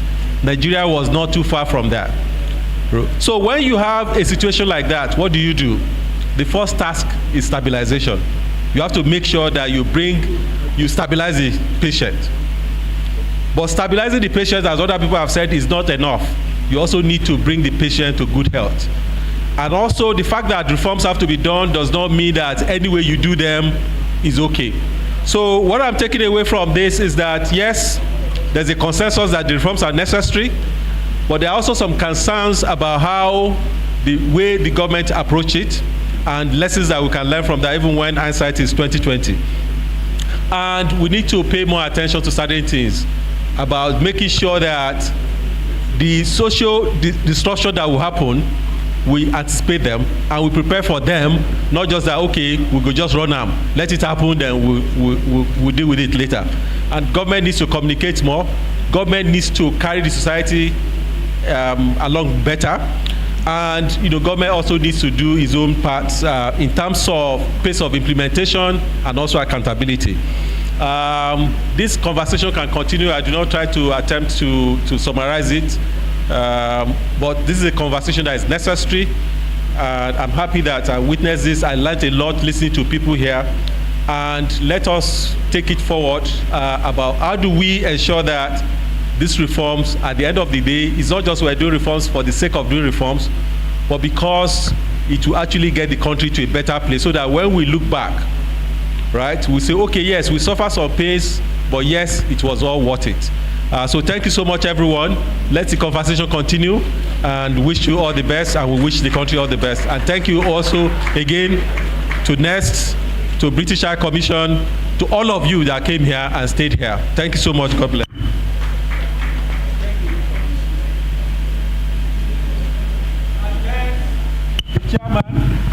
The chair of Agora Policy, the staff of Agora Policy, NESG, and others, that supported one way or the other for this. Thank you so much. We are really grateful. Please, a round of applause for the Executive Director of the Agora Policy, Mr. Waziri Adio, one of the most hard-working people passionate about Nigeria. Ladies and gentlemen, thank you so much for joining us. It's been a pleasure. Ruth Sudiri, Arise News Global Business Report. See you all next time. Thank you all so much.